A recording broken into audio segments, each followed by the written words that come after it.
This is Cybert signing into Kane's Wrath for the Christmas Comes Late 1v1 tournament. This is the quarterfinals, the first of 4 best of 5s to kick off the coverage of this tournament. We're going to get into the details in just a moment, but let's first introduce our players spawning into the frosty north. This is the red GDI Green Zero. He's playing red, but his name is Green. His opponent in the bottom left playing purple, also playing GDI. You'd think that this is a vanilla mirror, but it's not. This is Dimitri, aka Thanatos. We will see if he is bringing death or if he is merely the harbinger of his own death.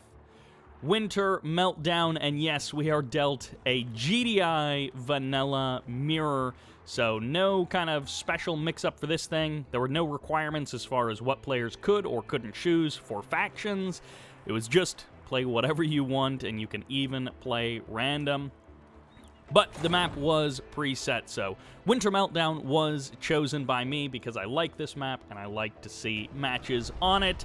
And after that, I really didn't put any restrictions on the prize pool or on the map pool. I said play whatever you want. I don't care about micromanaging you guys. But this event happened in late January of 2022 because, you know, Christmas comes late, and sometimes it's fun to have a start of the year event because stuff is too busy at the end of the year with real life.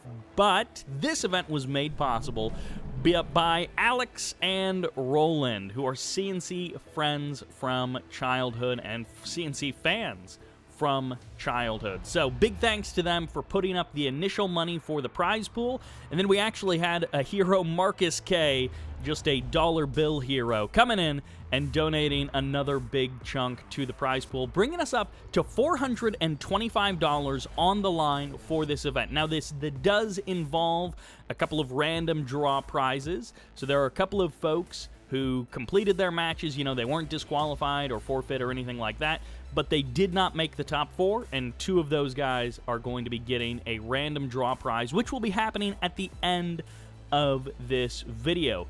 Very mild opening for the start of this game. It's a GDI mirror, and no one is doing anything too crazy. Standard eco-oriented openers from both players, and the expansion times to the natural is close enough. Obviously, Green Zero is a bit ahead, and I think that's going to be the theme for this entire best of 5. Green Zero coming into this is the absolute favorite in this series. But it's a best of 5, you know, anything can happen.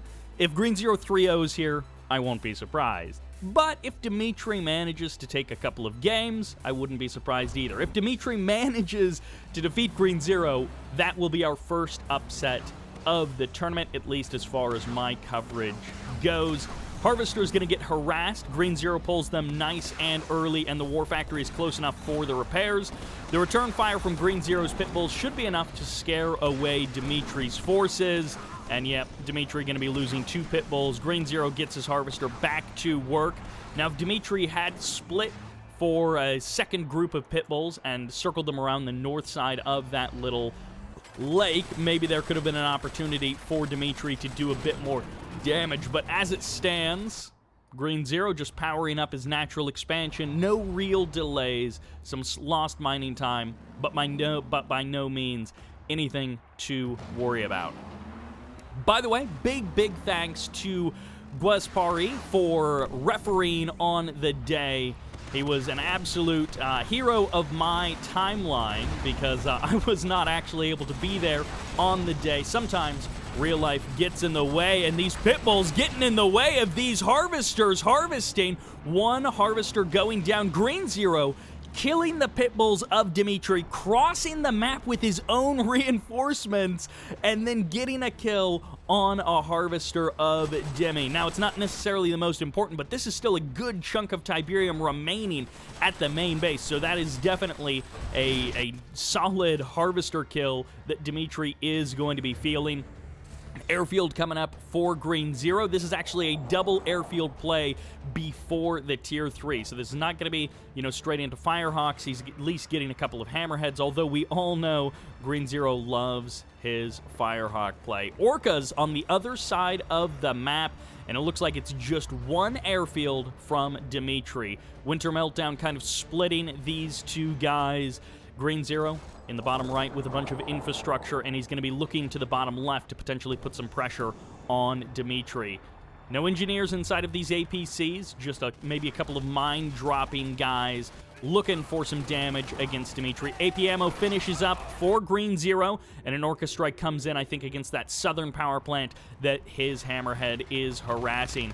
Orca's moving out for Dmitry. There goes the power plant just in time, fully upgraded, and it sends Dmitry into low power mode. Looks like railguns or possibly even tungsten shells on the way here as the Orcas crossing the map for Dmitry, looking for some harvesters, but they pass by one harvester, and they're going to sit idly as Pitbulls get a free volley of shots off. One harvester taking a bit of damage, it looks like there, but 3 Orcas going down basically for nothing. Dmitry having some real trouble with this match here in the mid-game. Still in low power mode, these Hammerheads causing absolute havoc, and now even the Reclamator Hub getting targeted down, and Green Zero, it looks like, is willing to trade a couple of these Hammerheads. The slingshot putting the damage out, but those Hammerheads will eventually get pushed back. Green Zero not wanting to trade their lives against all of this AA as it was piling on more and more. He pulls back, gets a big chunk of damage against that Reclamator Hub, maybe even will force an engineer to go inside of that. And it looks like the third base transition perhaps a little bit slow for both players as they are long-distance harvesting from third base locations and not actually setting up refineries to get that quick Tiberium. It is actually going to be tungsten shells right out of the gate there, not railguns, nothing else coming out from that tech center. Goes straight for tungsten shell, which makes sense when you see your opponent is going for a bunch of air. And it looks like things have calmed down. So big thanks to GwaspaRi. He was the man on the day actually making stuff happen in my absence.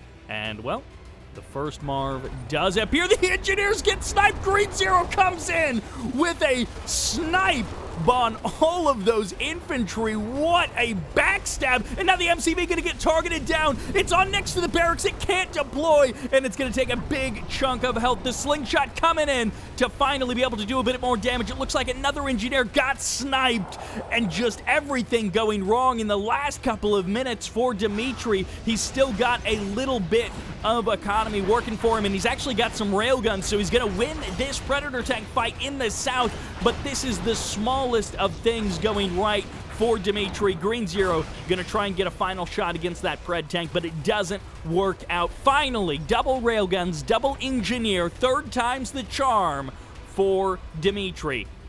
He's got Jugs, he's got a Marvin. He actually has a decent chance at holding the line against Green Zero, but of course Green Zero has got this same exact thing, and if all things are equal, then the favor has to go to Green Zero. Here's the Shockwave Artillery firing off. Is the RNG going to line up? Yes, it does. Every once in a while, the RNG completely misses even something as big as a Marv, but that's good night to Dmitry. Good night to the Marv, and it's going to take some real powerhouse play. It's going to maybe start with these Orcas getting a couple of shots against these Juggernauts. The Marv will not be stopped, even if the Juggernauts go down. There's the supersonic airstrike.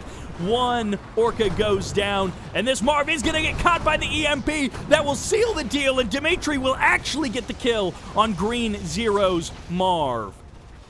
Juggernauts cleaning up a couple of Predator tanks. Orcas coming in to clean up the ground forces, and what an absolute mess this was. That Shockwave Artillery saving Dimitri's chances and giving him a second opportunity to stand up in this game.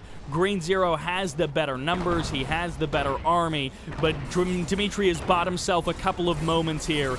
And, well, as his War Factory falls, his MCV is now under threat directly, and, well, it's going to be a tough spot to escape from. The Zone Troopers do jump jet away, so the MCV is safe for now, calls the retreat, and it's going to be up to these Orcas, I think, to try and do something against this army. Zone Troopers getting sniped, Jugs taking a bit of damage. AA battery comes up. These hammerheads getting chased away. It's Jugs against Jugs. And the Orca is getting a couple of snipes, calling in, it looks like an Orca strike. He's going to get the Husk, and 2 Juggernauts left on each side. No, they both go down almost in unison as Green Zero almost able to topple Dmitry, but it's just barely not enough from Dmitry. Dmitry kills everything big and heavy of Green Zero, but Green Zero still has the air power, and he still has the Zone Troopers. Actually, the Zone Troopers, yeah, about to get sniped by Riflemen, but of course, it was a long way to try and come back in that game for Dmitry. Game number 1 goes somewhat unsurprisingly to Green Zero, but a fair shot there by Dmitry. He got outplayed in almost every step of the game, but he made the effort, and he had a couple of good moves there. Don't want to take too much away from Dmitry, but both of these guys advancing to the quarterfinals, Green Zero beating Rildcom and Dmitry beating SharpSense. So they only had round of 16 matches. Both of these guys got free wins in the round of 32 on account of there was like 24, 25 people on the day, and so obviously in the round of 32, not everyone has an opponent. Some people get free wins, other people have a match there, and as far as I know, that's just random as far as the way it's structured. So, we will move into game number 2. Green Zero sits with a comfortable lead, but he is not unbeatable. Green Zero does bleed. Which takes us to Tournament Crater for another GDI mirror, but this time kicking it as the green GDI in the north. This is Green Zero, returning to his namesake, and as the yellow GDI in the south, this is Dmitry. He's going to have to bring things a little bit tougher to be able to topple Green Zero here in map number 2. And of course, with Green Zero having that 1-0 lead and being the favorite in the series, or as Cats would say, the overdog of the series. If Dmitry is the underdog, then I guess that would make the other guy the overdog. But as Green Zero being the favorite, it's looking like it's going to be a pretty clean series from him, and it's up to Dmitry to try and break free of that. Of course, in the round of 8, you only have to win 1 match to get into the round of 4, into the guaranteed money, the $50 third, fourth place split, and then a shot at the top 2, which is a $185 for first and a $100 payout for second. So that is how the prize pool is working out. Again, a big thanks to Alex and Roland for putting up the initial money to kick off this tournament, and then to Markus K for coming in at the last moment and sweetening the prize pool. A big thanks to them. And as I said, a big thanks to GwaspaRi for managing everything on the day. I was trying to say a little bit more, and then that game number 1 got a little bit crazy, but GwaspaRi was on the day managing everything, and which was great for me because it meant that I didn't have to delay the tournament and schedule it for sometime in February. It meant that we could have it right there at the end of January, and it didn't depend on my schedule, which had changed, and so I wasn't actually able to be there on the day. But life happens, and fortunately for me, GwaspaRi was the king of all things on that day, and got everything rolling, got everything going, and helped us have a great event. And, he even actually, and this is like, for me, this is the biggest thing, even though it actually doesn't matter for the tournament, but he even, I asked him to organize replays for me, and he organized them in such a way that they're spoiler-free, so I don't know who goes on to the semifinals. Normally, I have to download all of the replays myself, and then either I know who goes into the next series, or I just wait for a while, and then I forget, but I've just got, like, these replays sitting on my hard drive, and then eventually I just forget who I had to download replays of. But in this case, he organized them for me, got them to me like the next day, which obviously has nothing to do with the tournament, but I just appreciate it. As a caster, Dimitri gets the blue Tiberium. Green Zero sees that immediately, and we saw a sneaky engineer. Okay, it's actually heading for an APC. I thought maybe he was going for the EMP control center. We'll try and keep an eye on this engineer. It looks like Dmitry might have a rifleman over here. Which, by the way, I guess I should actually confirm that everyone did grab their tib spikes, because, of course, there has been a time or two when someone who's quite good at the game forgot to actually send their engineer into a tib spike, and it was just sitting there all game. Pitbull versus Pitbull. It's a classic GDI composition. That APC is still alive. Ooh, so this is going to be a full-on sneaky APC, possibly just to steal the tib spike, which would sort of be the easy thing, although there is a bunker all garrisoned up. Ooh, command post does get, not quite spotted there, but it does get deployed, and Green Zero getting close to being able to see that with his Pitbull, but not quite. APC still living strong on the right side of the map, and it's, again, macro-oriented openers from both of these guys. Pretty straightforward, standard stuff. And this is where Green Zero is actually going to be in a little bit of trouble, as Dimitri was wise enough to bunker some of these buildings with units, so he will be able to get a little bit of damage on that APC, but it doesn't necessarily mean that he spotted it. That's an auto attack, and so it could be that since these Pitbulls are not rerouting to the bottom right-hand corner of the map, that Dimitri didn't actually see this. Hammerheads and Grenadiers coming out from both players to clear out buildings. Although I don't know that Hammerheads are actually out for Green Zero. He does indeed have an airfield and Orcas on the way. Are you kidding me? Green Zero coming in here. Hammerheads still have not spotted this. That's the auto attack. That is not Green Zero getting focus fired manually. It must be now. Okay. APC gets sniped. I think right there at the end, Dimitri did realize that it was there, and the APC does get sniped. All that for an almost capture of an MCV or the Tier 3 tech, but it was not meant to be. Both of these guys getting AP ammo, getting their Tier 3 up and running, and it could be right into tungsten shells once again, given that they're both playing GDI in a pretty standard air-heavy fashion. Orca's going to come in here. They do get pushed away. No real kills from these Orcas, I don't think. It looks like no harvester. No dead harvesters there on the south side of the map. EMP Control Center gets targeted down and eliminated. Dmitry has got a shot to take this game. He has deflected the APC attack. He has done what he can to deflect the other attacks. And nope, this is where the damage starts stacking. Green Zero finally finds a bit of damage to put on Dmitry. And it looks like he is going to trade out one, maybe two? No, are you kidding me? One Orca goes down right at the end there. And it looks like the Orca strike going to come in. Misses the damaged Harv. Does a bit of damage to that refinery. So Dmitry has got his chance to start the comeback of this series right here in game number 2. Now, just like with that last game, and actually Dimitri's slightly faster on the Marv, not in a way that really matters, but slightly faster on the Marv. All things being equal, if it's Jugs and Marv versus Jugs and Marv, you expect Green Zero to be the better handled of these two armies. However, that's not a free win for Green Zero. Dmitry, with an equal kind of army composition, can do equal damage to Green Zero. He's going to go for the Marvist. Dmitry, that is going to go for the Marvist of the 3rd Tib field. No manual expansion.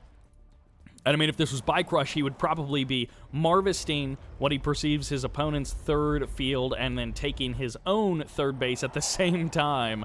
Pitbulls and Hammerheads from Dmitry on the left side of the map. They may be able to find some kind of opening, find some kind of weakness, some kind of, lack of anti-air. And it looks like one Harvester going to get targeted down very nicely from the earlier attack. And this is going to be 2 Orcas down, 3 Orcas. 4 Orcas get eliminated for 2 Harvesters. I think that's a total of maybe 5 or 6 Orcas going down for a total of 2 or 3 Harvesters over the course of the life of this airfield. Green Zero not getting easy free damage against Dmitry. Dimitri's defense game is strong enough. He's got enough AA batteries. He went for tungsten shells that he has found a bit of defense against Green Zero. And now he's going to actually go for the tib spike. So that's a clear, hey, I've got units over here, come defend this area kind of signal to Green Zero. However, it does also cut off that income for later on in this game. You want to be able to do what you can to cause some oh, are these hammerheads just taking this? Yep, Firehawks loaded with anti-air missiles do start cleaning up those hammerheads waiting in the northern part of the map. And Green Zero, unfortunately, chases away the army. Actually, no, they're going to leave the tip spike. Never mind. Green Zero wins absolutely everything in this moment. He takes his own third, which his opponent has harvested his own field. EMP lands on the Marv, and it's going to be the side armor for these juggernauts. Dimitri finally finding an angle that works for him. Is he going to be able to get the MCV as well? These jugs are just not firing. So much time where that Marv was EMP'd, but finally it will go down. The MCV also going to be absolutely under threat, and it looks like the laser fence fires off, and Dimitri is going to get a kill against the MCV. Even having to drop a refinery. No, barely. The EMP lands on almost every single jug of Dimitri, and the buildings are just enough to block off the attacks against the MCV. Green Zero's MCV survives for now. The War Factory providing a little bit of repair, but I don't know that it's going to be enough. Green Zero comes in here. He's got Firehawks and a Sonic Emitter, but the Jugs barely surviving. The Engineers, can they actually capture any of the husks to get some value back into Dimitri's army? Green Zero actually managing to get a little bit of Tiberium there as a last shot from a Dimitri Juggernaut manages to take down that refinery, take down the Harvester. The Engineers do manage to capture, and it looks like Green Zero's front line collapses as the Pitbulls find some damage on the back end. 2 Harvesters going down. This main field is destroyed, and Green Zero gets outplayed in a GDI mirror on Tournament Crater, the map for Dimitri. Coming down to that EMP, he had those jugs in the position, and there was a lot of downtime when they were supposed to be firing. I think they were just getting caught on each other or something. But those juggernauts saving the day for Dimitri, and Thanatos almost getting knocked down by the jugs of Green Zero. But it was not meant to be, and Dimitri ties up the score 1-1. We actually have a chance of this thing going the distance. We have a chance of Dimitri taking this series and advancing on to the semifinals of the Christmas Comes Late tournament. And that takes us to Tournament Undergrounds for game number 3, the tiebreaker, the momentum shifter, as the yellow GDI on the right side. This is Green Zero. Playing that GDI, but never playing the same color. And as the red Marked of Kane, finally mixing things up, this is Dimitri. That last game, a whole lot of nothing, followed by a giant explosion that almost went in either direction, but eventually toppled in favor of Dimitri. Green Zero trying some APC shenanigans. They were both trying to snipe Harvesters of the other, but it ended up not really working out in a clear way. And then it all exploded with shockwave artillery, with Juggernauts and with Marvs there on the left side of the map. And finally, it feels like it's been a long time, but I guess it's only been 2 games. It feels like it's been more matches in this tournament, but for my coverage, it's just been 2 games. Although they have been, a little bit on the longer side for the amount of action that was in them. And I'm just excited to see Dimitri choosing Marked of Kane. That's a pretty exciting thing for him to do. I'm curious as to why he would. Tournament Undergrounds is one of those maps that, with the airspace on this section of the map, you've got this dead ground where aircraft can reign supreme. You've got a relatively short rush distance by air, although I feel like in the last couple of times that I've seen this map, the short rush distance hasn't really factored into this one. It's like because people know that there is this potential for that, everyone is ready for it, and so no one tries anything because it's sort of the obvious thing to do.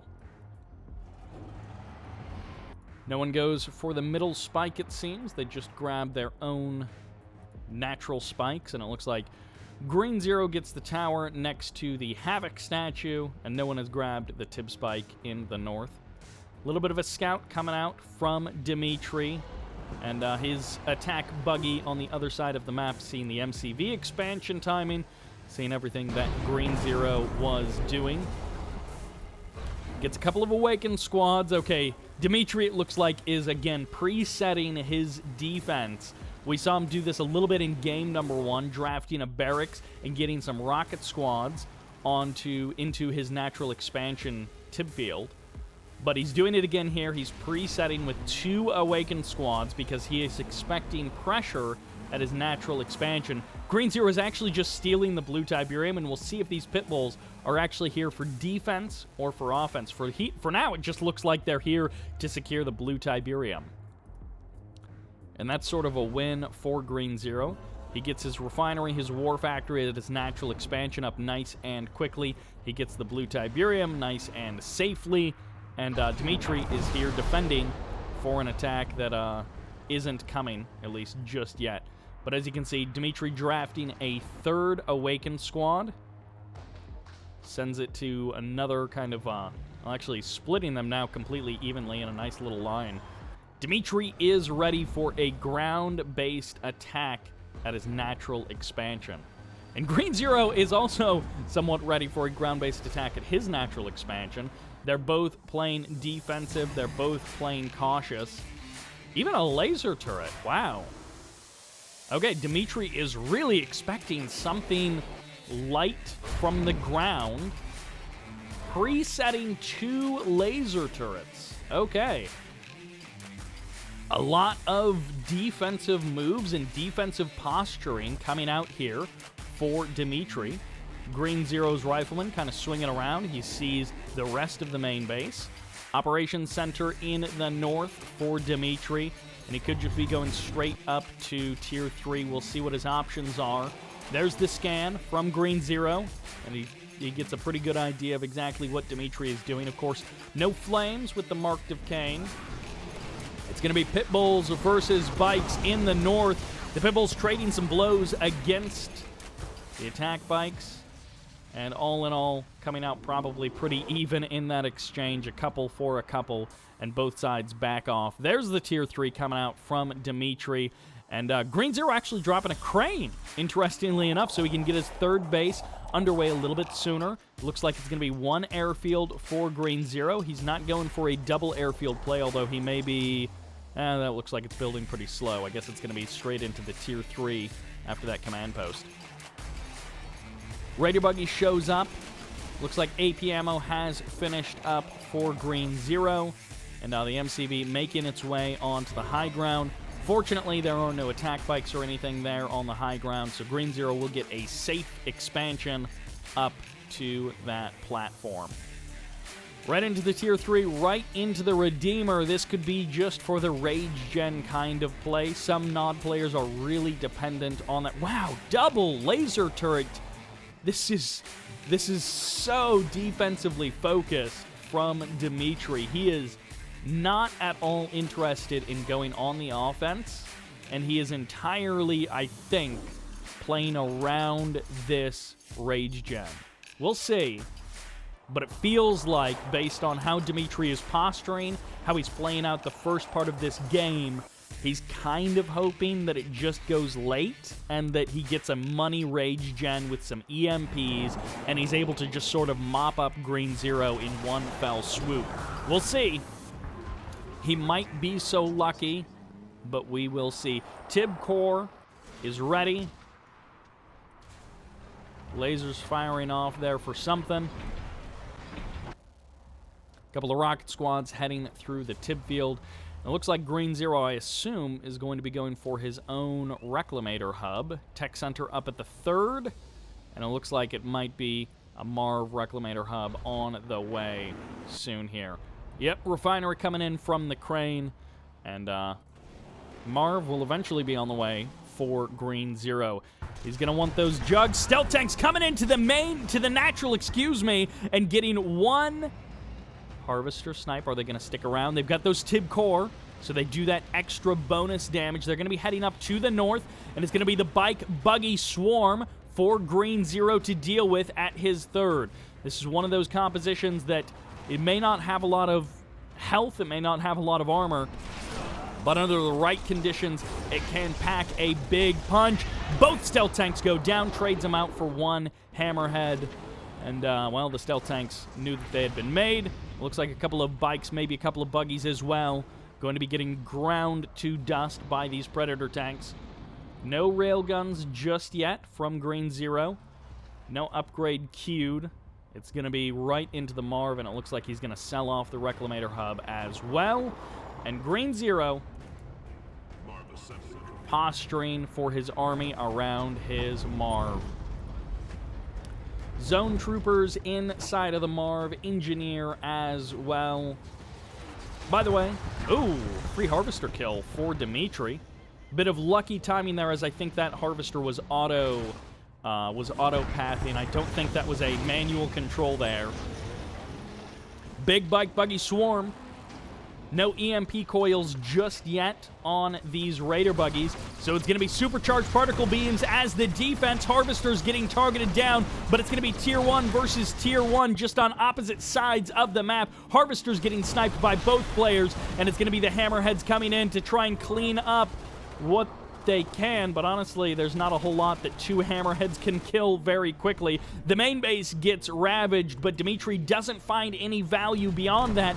Pitbulls, a second group getting split off to the middle of the map for Green Zero. Orca Strike comes into the north, and finally SAM sites get established. Green Zero is going to go for the power plants. He's going to try and cut off the infrastructure by cutting down the power of Dmitry, and that may actually work just fine. But no, the bikes have swung back around to the left side of the map, and just barely into the low power mode goes Dmitry. But it's not going to be enough with only one or maybe two power plants needing to be replaced. Dmitry isn't in that bad of a spot. And Dmitry stands with a chance to take game number 3 from Green Zero. This is not inventive, exciting Mark of Kane play, but this just might be enough to get a win. Again, it feels like it's all going to be coming down to one final battle that almost feels like it could topple either direction. Green Zero is going to have the heavier, harder-hitting army, and Dmitry is going to have the massive swarm of numbers. Predator tanks gonna get some free kills here as they are going to chew this bike buggy army. Railguns firing off, and it looks like, well, that is the answer to will the swarm survive? No, not when they run into a whole crowd of Predator tanks like that. That was a huge engagement win as far as cutting down the mobility of Dmitry. Green Zero just got a giant win handed to him in the mobility being knocked down of Dmitry's army. 2 stealth tanks on the right side of the map. A couple of laser turrets are nice, but they are no match for this many Predator tanks. They can swing through this main base and then scoop up to potentially stab down the tech of Dmitry. We'll see how this goes.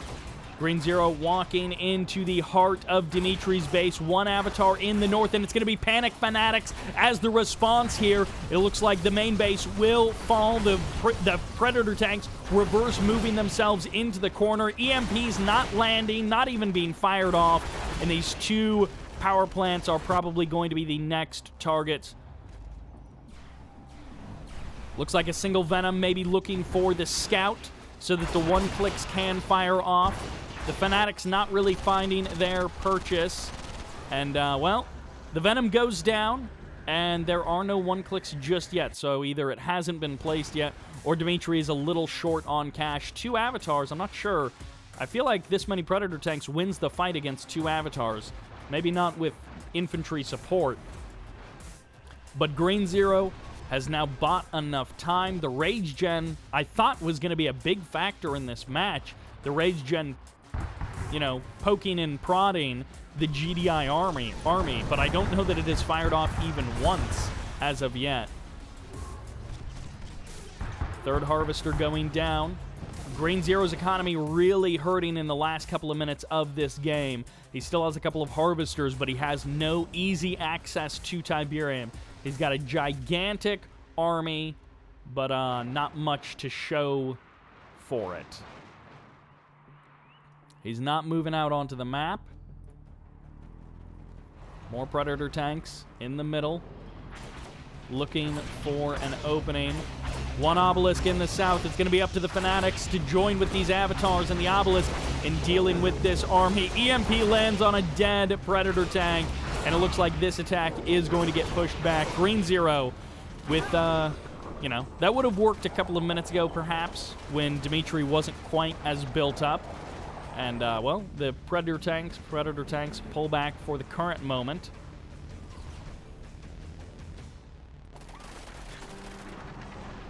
This Redeemer, I thought was going to be like the active... Oh, 2 more harvesters, 3 harvesters going down! These stealth tanks getting so much free damage. So frustrating to deal with as those stealth tanks hanging out in an oft not gone to section of the map and just getting free kills. Harvesters running amok on the southern half of the map, and it looks like it's benefiting only Dmitry. Again, a bit of a turtle match for this one. Green Zero going for the EMP control center, so that would be 2 EMP tools in his chest. Of course, the first one won't be really ready for a good long while.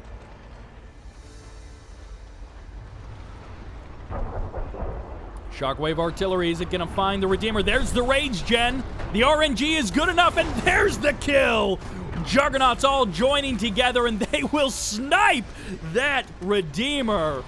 Whoa, that was a fast kill of a Redeemer. And now comes the mop-up, as that Redeemer was, I think, supposed to, like, chip away at the army. But now Green Zero may actually have these Firehawks in anti-air mode, which means these Vertigos are going to get basically 1 pass and then maybe no more. Spectre Artillery are lining up. Dmitry doesn't have the numbers, but with the Vertigos, that is a ton of dead Juggernauts. Hammerheads are here as well, and the Marv, the main strength of the army, still stands strong. Green Zero pushes forward, and it's going to be up to Dmitry to pull something out of nothing now. He's played his card. His Spectres are gone. His Vertigos have dropped their bombs. And what do you have left? Magnetic Mines as the EMP locks down that Marv. Here's the second round with the Vertigo Bombers. Spectre Artillery spawns in. Maybe another kill. No! The splash isn't close enough. Juggernaut's still here. Predator Tank's still here. And Green Zero rolls over the ashes of Dmitry for a Game 3 win in this best of 5. The score goes 2-1 in Green Zero's favor. Dmitry, he had the start of a plan, but he couldn't finish it. He couldn't round it out. And ultimately, if you're going to let a GDI player get up to Tier 3, get all of the tools that they want, sit on 3 bases, well, you need a way to deal with that army, and there just was nothing to deal with that army. That will do it for game number 3. Let's see what happens in game number 4. Does Green Zero close out the series and advance on to the semifinals, or does Dmitry start fighting back? Which takes us to Tournament Dust Bowl No Poker. And if you've been thinking, hey, I don't remember my Kane's Wrath looking that good, well, then you should check out Masterleaf's 4K texture pack for Kane's Wrath. The newest version, which is designed to work with the R18 patch, or 1.02 plus release 18, is got a bunch of new features. It's fantastic. It looks great. So if you're wondering, hey, my Kane's Wrath doesn't look that good, well, try checking out Masterleaf's 4K add-on for Kane's Wrath. In the north, playing is the orange marked of Kane. This is Dmitry.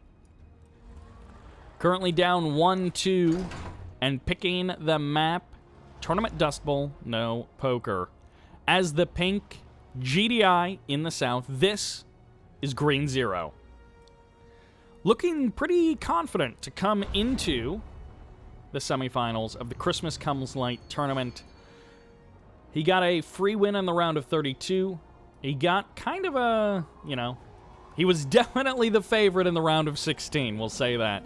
And then he comes here into the, round of 16. And then he comes here into the round of 8, and he's once again the favorite. So Green Zero, for him to not advance to the semifinals would be a big surprise, especially with how that last game went.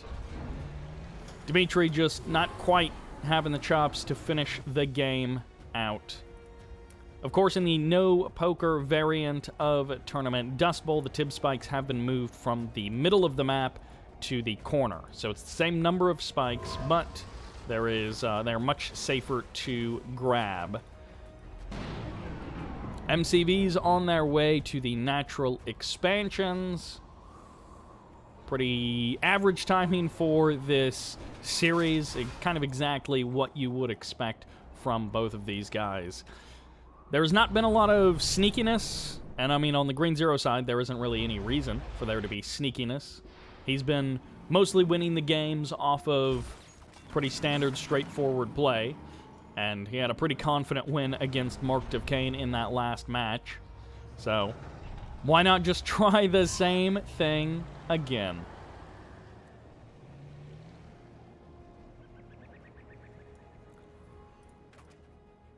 Dmitry, his life on the line. I'm really hoping we see something a little bit more active from him. A little bit more aggression, perhaps. Green Zero's natural expansion timing gets spotted out there by Dmitry. And, well, Green Zero has his own rifleman, keeping an eye on the expansion of Dmitry. Once again, Dmitry drops a Hand of Nod. I assume he's going to get a couple of rocket squads. Extra power plants. This guy is not prioritizing that second refinery. Couple of rockets, yeah. All right, so the pit bulls coming in, and Dmitry is ready for this. This is only 5 pit bulls. Make that 6 pit bulls. And a laser turret as well. So this gets pushed completely back. But also, it doesn't look like Dmitry is going to get any free kills on these pit bulls. A couple of more pit bulls being rallied into this attack. Rocket squads being garrisoned inside of that foxhole. And it looks like Dmitry going into low power mode for just a moment. But once again, he's going to be able to push back this attack. Those extra power plants for those extra laser turrets. Once again, the Markus K holding off the pit bull attacks. Laser turrets will eventually burn down those riflemen. And, well, finally, these pit bulls will get destroyed by those attack bikes. Green Zero's refinery, a bit late by comparison, but I think he's going to make up for it with these harvester kills. He finally found the angle. He finally found the damage. And another sensor pod on the refinery. It's going to reveal this harvester, and that almost was 3 harvester kills. It looks like it's going to be at least 1 orca going down, 2 orcas perhaps, as Green Zero sounds the retreat. And no, he might actually escape with 3 orcas. Are you kidding me? He gets himself 2 harvesters. He gets himself vision of the natural expansion. And, well, he is made up for any delay. Also calls in the Bloodhounds. He is made up for any delay in the expansion timing between the two of them. Bloodhounds get called in. It's going to be a big pack of pit bulls hitting the left side of the map, and this might be a 1-2 punch where you either hit the left side and then pull over to the right so that when the orcas come back in, there is no defense there on the left side. The natural expansion is exposed. The Tier 3 does get spotted. The Bloodhounds are a little bit far behind. They're just kind of sitting idly. But the orcas coming in. The Pitbull's going to be hunting harvesters. And it looks like this might be just an eco-killing move for Green Zero. EMP locking down friend and foe alike as harvesters get annihilated one after the other, all at the natural expansion. Green Zero losing a big chunk of his army. but he's getting the entire economy of Dimitri. He's going to have the Redeemer, and he's going to have very little else to go along with it. On the other side of the map, what does Green Zero have? He has a booming economy, but no ground army. This is the situation where if Green Zero was attacked... Oh. This is just an MCV cell. So the multi-MCV play has fallen apart, it seems, and the Pitbull is going to be swinging back through. Unfortunately for Dimitri, he did not find any damage against Green Zero. Green Zero now going hammerheads, and the EMPs have not been stellar.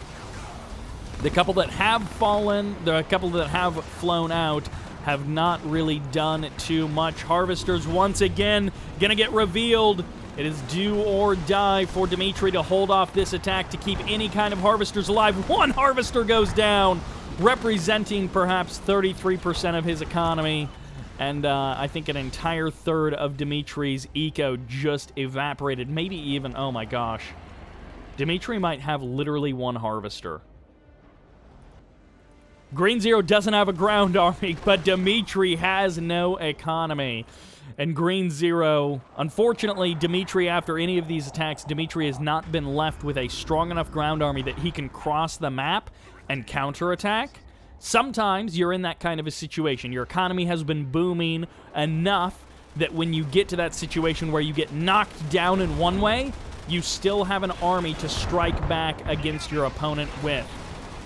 But in this case, Dimitri just has not had a standing army to cross the map and kill Green Zero with. And now Green Zero, without even expanding to a third, with just long-distance harvesting, and with the amount that he has knocked Dimitri down, Green Zero went to Tier 3. He got a Marv all off of 2 bases. He's loaded that Marv up, and that was after building those hammerheads and getting a bit of damage on the other side of the map with that last throw-in-the-towel kind of attack.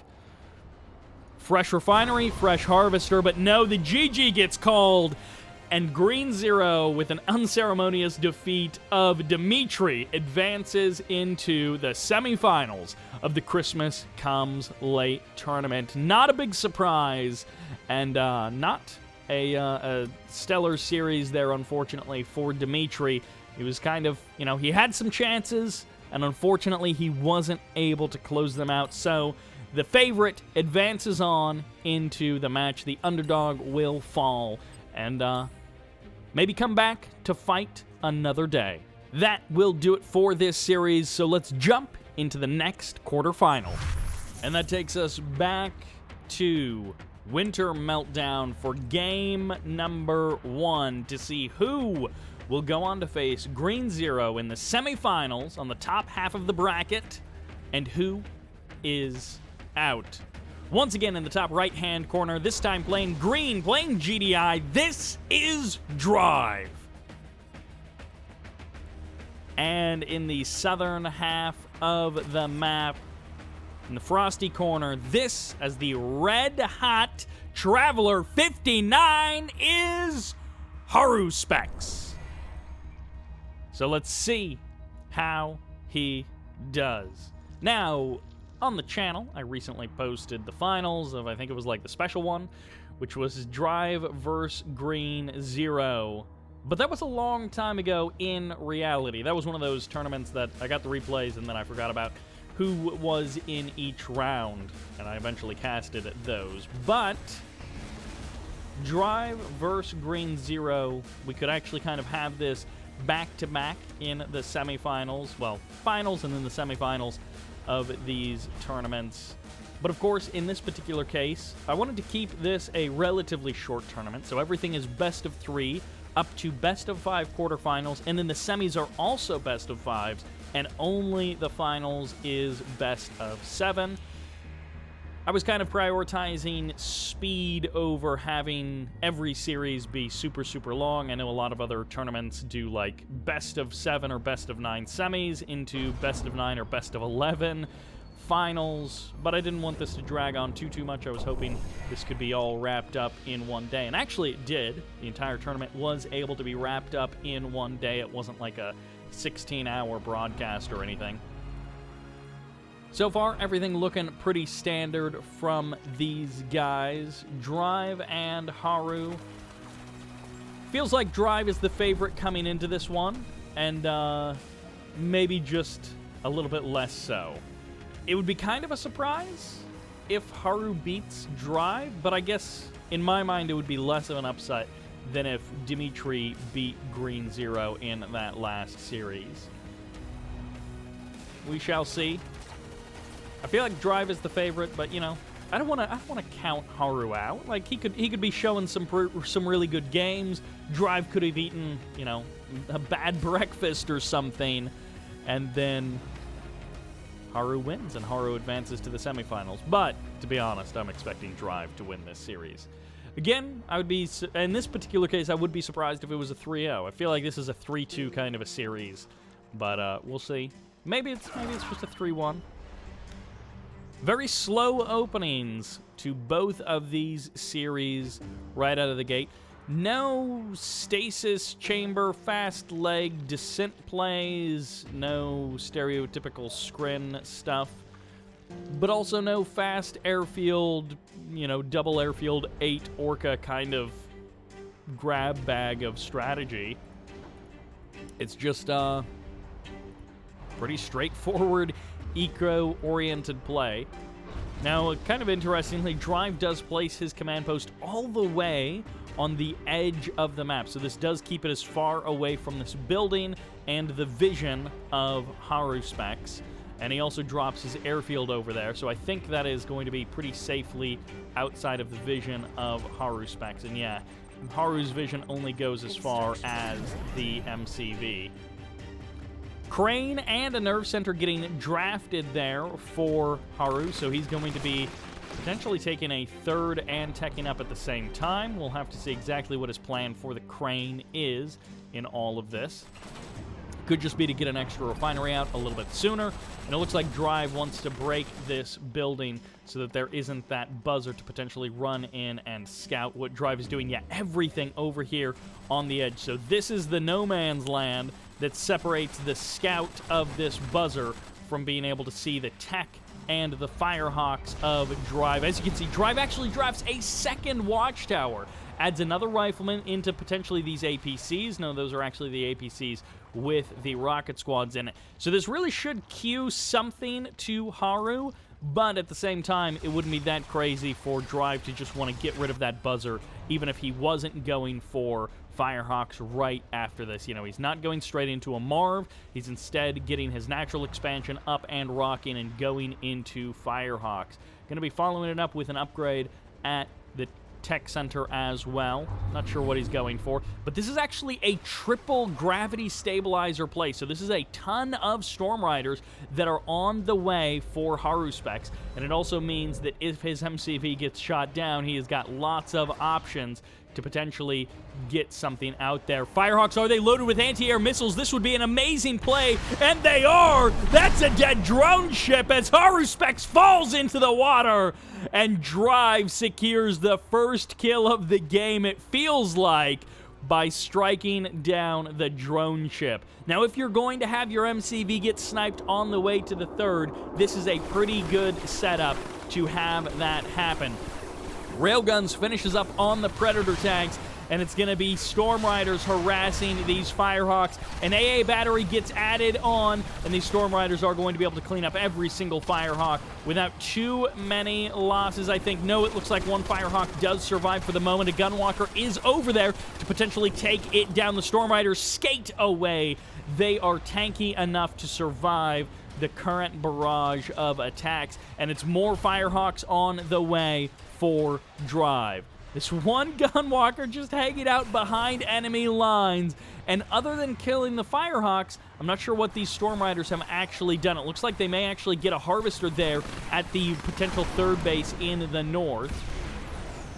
Drive may be losing a couple of APCs. Firehawk's actually going to be stratofighting in and going for the kill on these Storm Riders, but not quite enough there. The Storm Riders still outnumber the Firehawks by quite a few, and none of the APCs are there to join in the fight. A couple of Storm Riders finally going down. So many of them are so low on health. This APC ranking up to elite status, but 3 Storm Riders do survive. haruspex has kept the pressure on the drive side of the base for more than long enough that he should have been able to get up a drone ship and start his expansion, but it looks like he is not.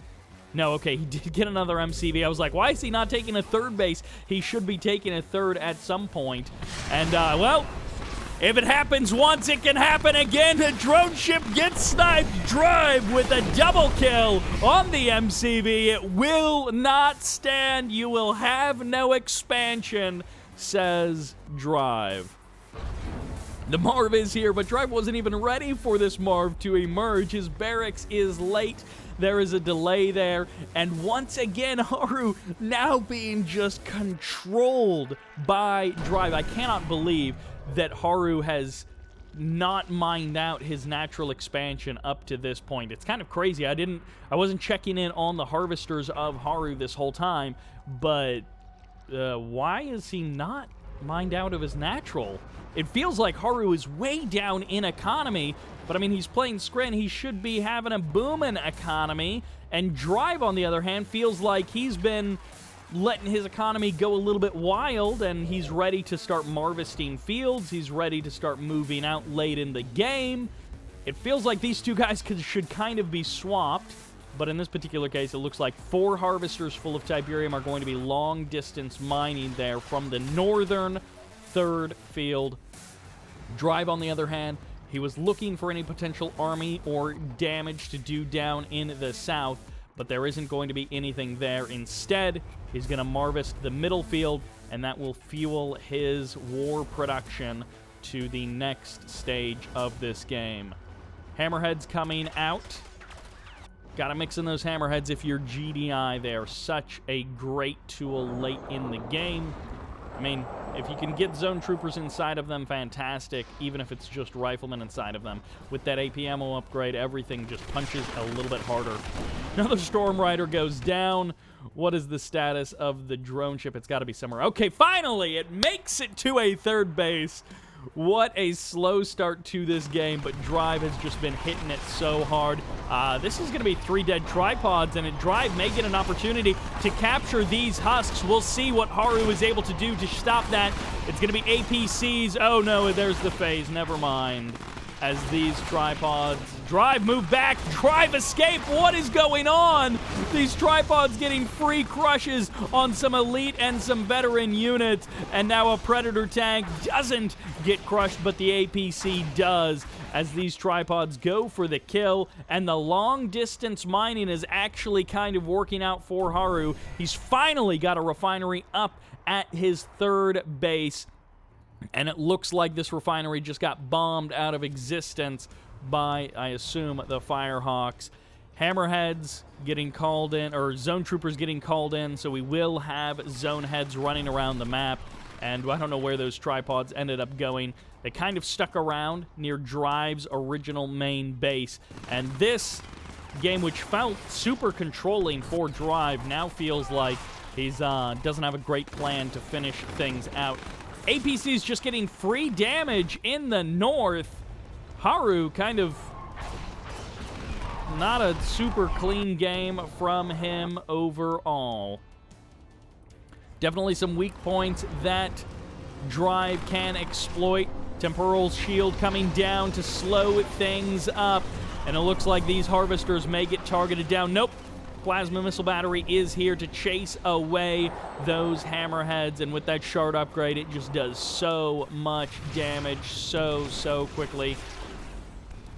No 3rd field for Drive. Cultists are here, and this is the opportunity for Haru to try and make something happen, but the snipe comes in. Those hammerheads clean up the cultists, and nothing of value was really grabbed. He was like grabbing rocket squads and infantry units, and it looks like 2 upgraded power plants are going to be eliminated. The main base of Haru will be wrecked. and actually he's going for the War Factory, looking to shut down the production, stop any reinforcements from coming out and killing off these hammerheads. Goodbye, power plants. And yes, it actually is enough to send him into low power mode. Drive. No third base, but he is just having his way with this game. He was getting disrupted and unsettled a little bit, but he has found his feet back under him, and he is ready to tango as he sets up his third base in the south, cleans up the main base of Haru, and looks to pressure the natural expansion of our Skrin player. The beacon gets deployed. I don't know why he's beaconing. Maybe he was having a little bit of a glitch. Maybe the units weren't quite ejecting quick enough or something. Power plant's getting targeted down, and this is a big GDI force. Where is the Marv? It's not even participating in this fight. It's just Pred tanks, APCs, and rockets up against these couple of gunwalkers. Drive pulls back as the mastermind steps forward, the prodigy rather, and it looks like Drive is reloading, unloading his, I don't know what he's doing there, but this prodigy runs forward for no reason. Haru donating away that prodigy to make Drive feel just a little bit better. Descent's coming in from the side. Not much of an attacking force from Haru, but not much of an army left from Drive, and this is one of those things where if the zone troopers were inside of those hammerheads, then they could definitely find angles to exploit these tripods, separate the tripods from the gunwalkers, and there is no hope for those tripods. Devastator warships pushing forward. Drive kind of in full retreat, but it feels like he's going to be able to crush this army. One tripod goes down. Plasma missile battery gets established, and this is a fast leg engineer looking for the capture of one of these husks. A second engineer coming in, and there's the shockwave artillery firing off. The phase lands as these tripods come forward. Firehawks get annihilated as they pass through the middle, and it looks like it's going to be a nights out for the Tier 3 tech of haruspex. No more Tier 3. These tripods have walked their way to oblivion, and they're going to unphase at some point, and they are just going to disappear from this map. Plasma missile battery right on the edge. These hammerheads get eliminated. One of them goes down, and no, the phase still lasting so long that these tripods have walked a mile just back and forth near the third base of Haru. There's the EMP. Finally it lands, but the plasma missile battery is here to save the day and push away those hammerheads. Two tripods go down. The third is here, but it's on so little health against all of this GDI firepower. Drive steps forward. What a messy back and forth that was.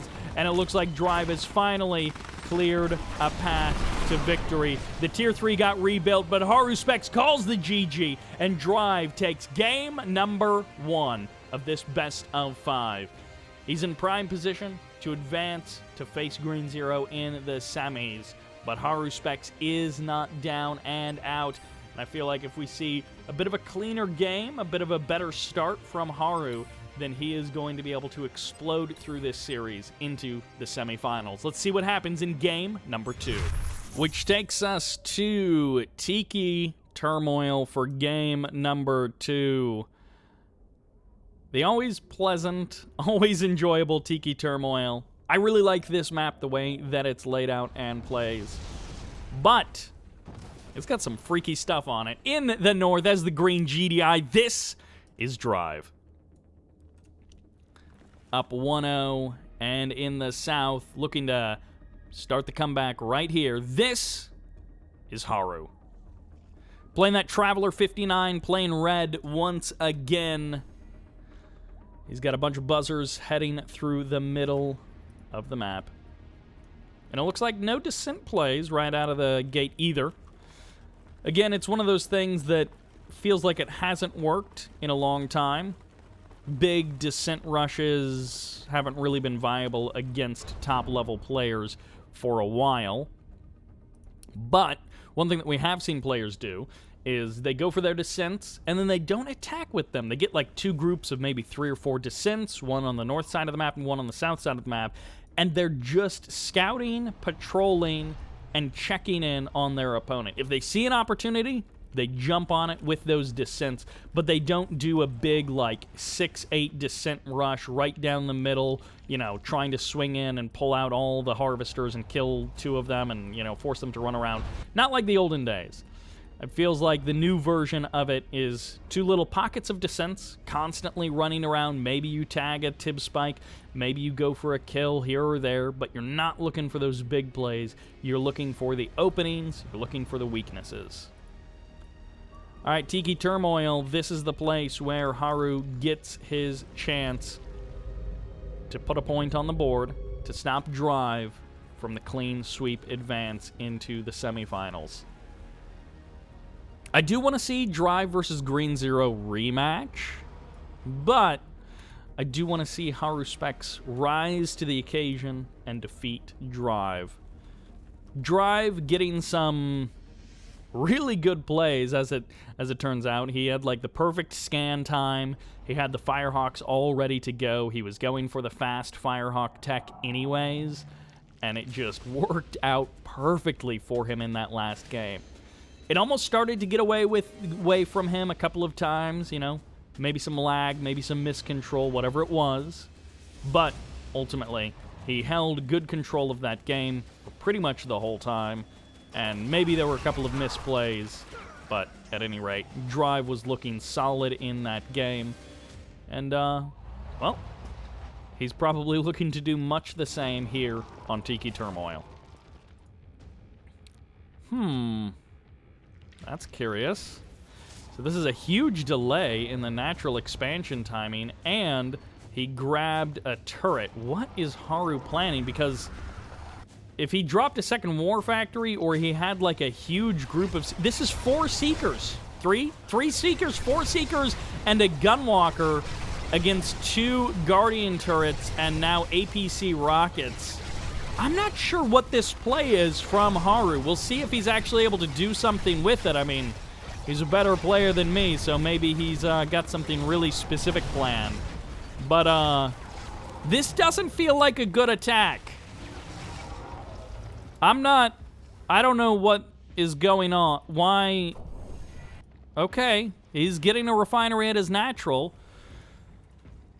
I don't know what that was, or why, or what, or why.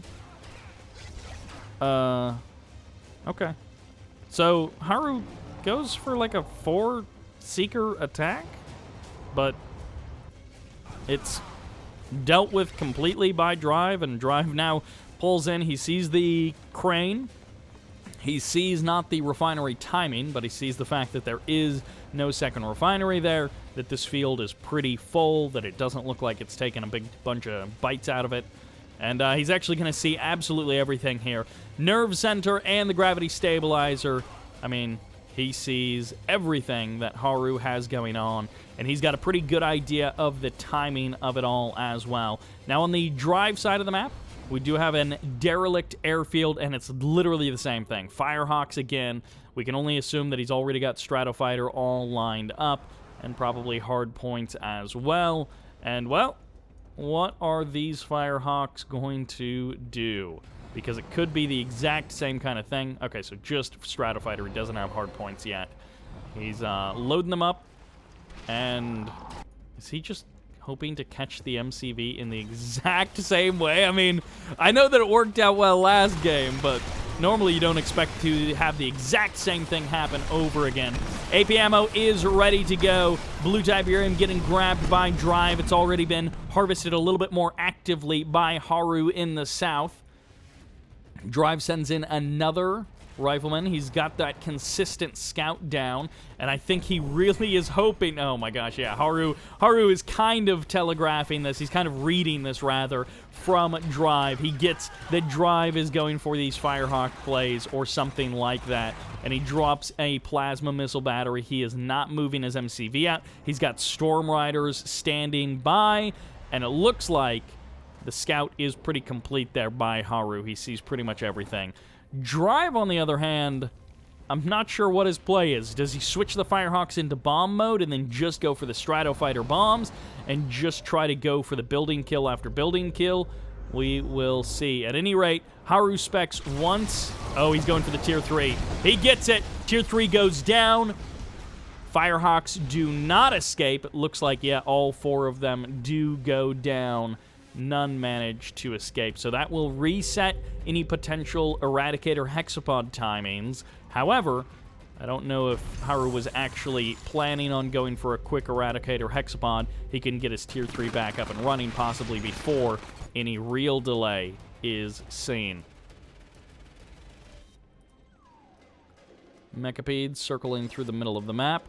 Tib Spike going to go down. Refinery up immediately at the 3rd, actually for both players, but I think only Haru has the crane, so drive has been there a little bit longer. Double airfield.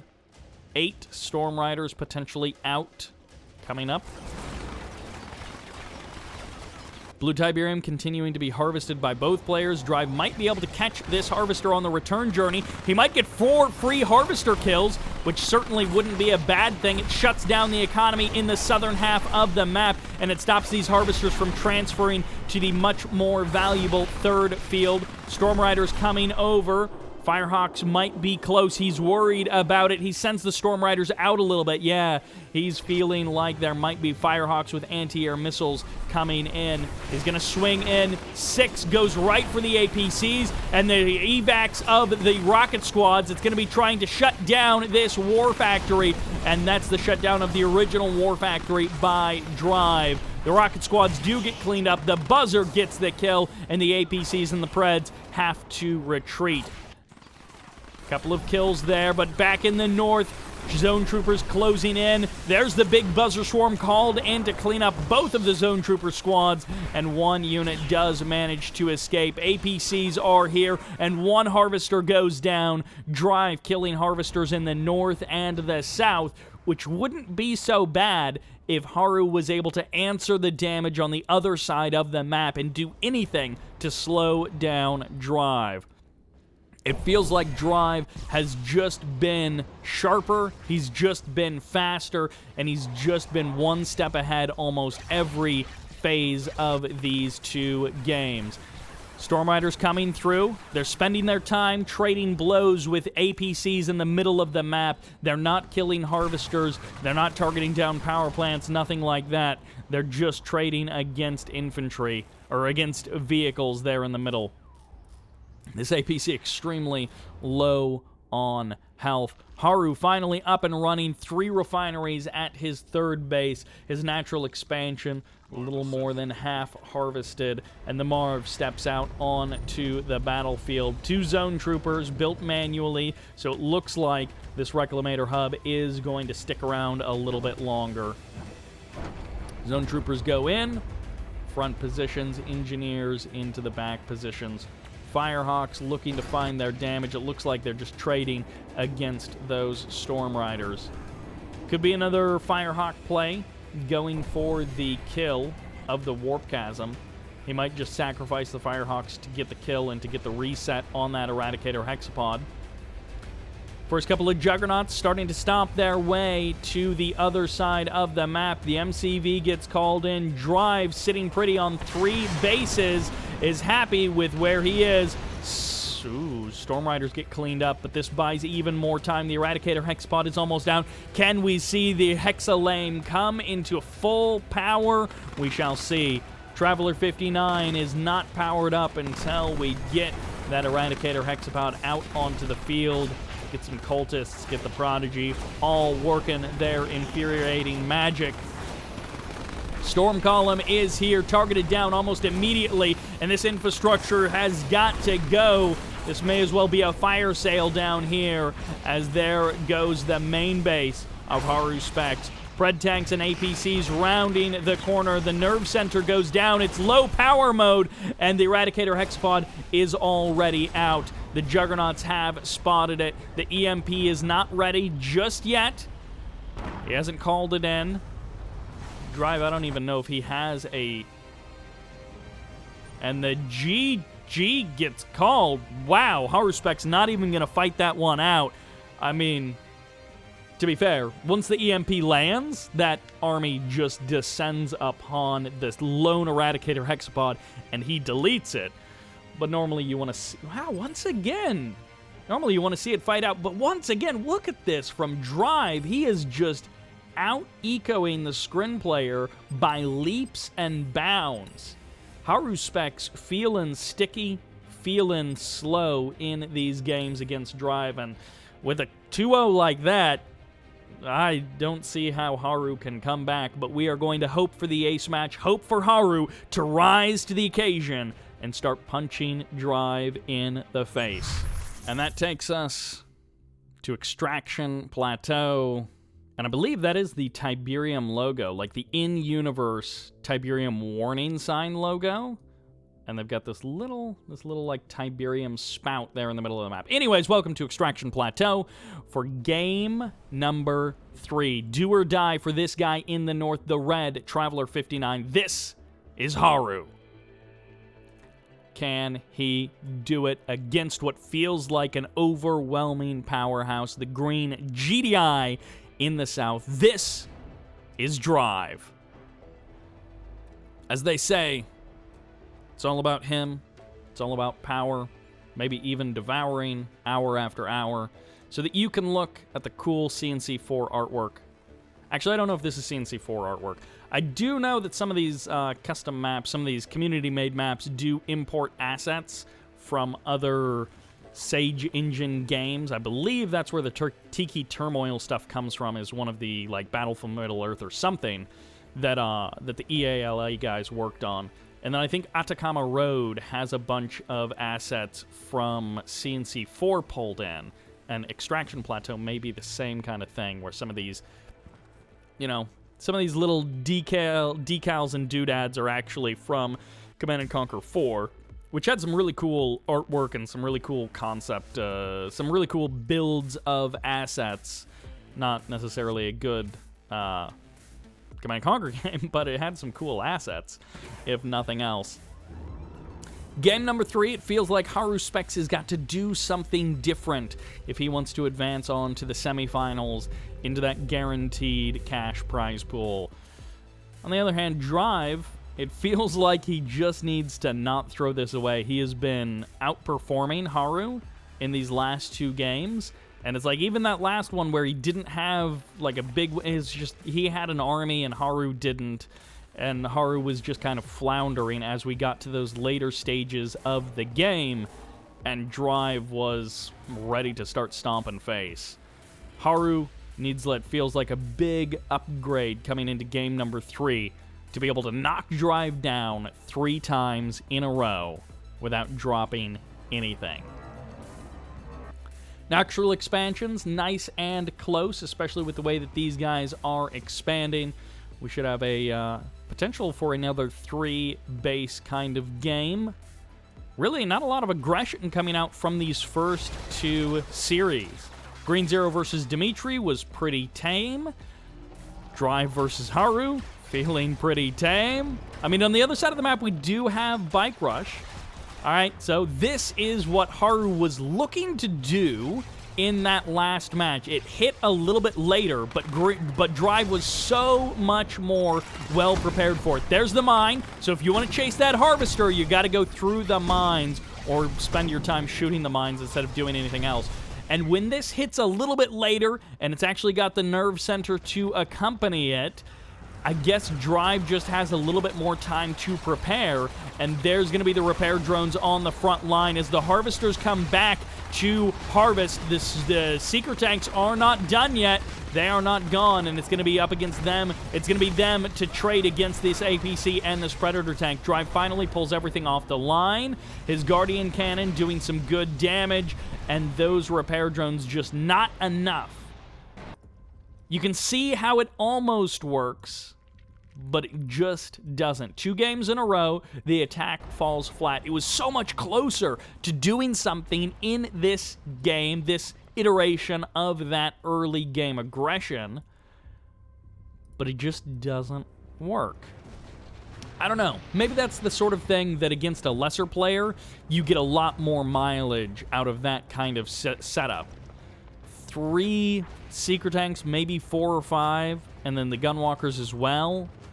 I don't know. That attack, you know, you can see the skeleton of how it might work, but then also Drive just deals with it so handily that it feels like, I don't know how you ever expected that to, like, be worth it against Drive. Tier 3 comes up, and it's going to be straight into the armory, actually, for Drive. So haruspex going fast tech before his natural expansion refinery. So really prioritizing that tech, getting up to his nerve center, you know, for that attack, and then getting up to his tier 3 and just staying on 3 refineries this whole time. Double plasma missile battery right out of the gate.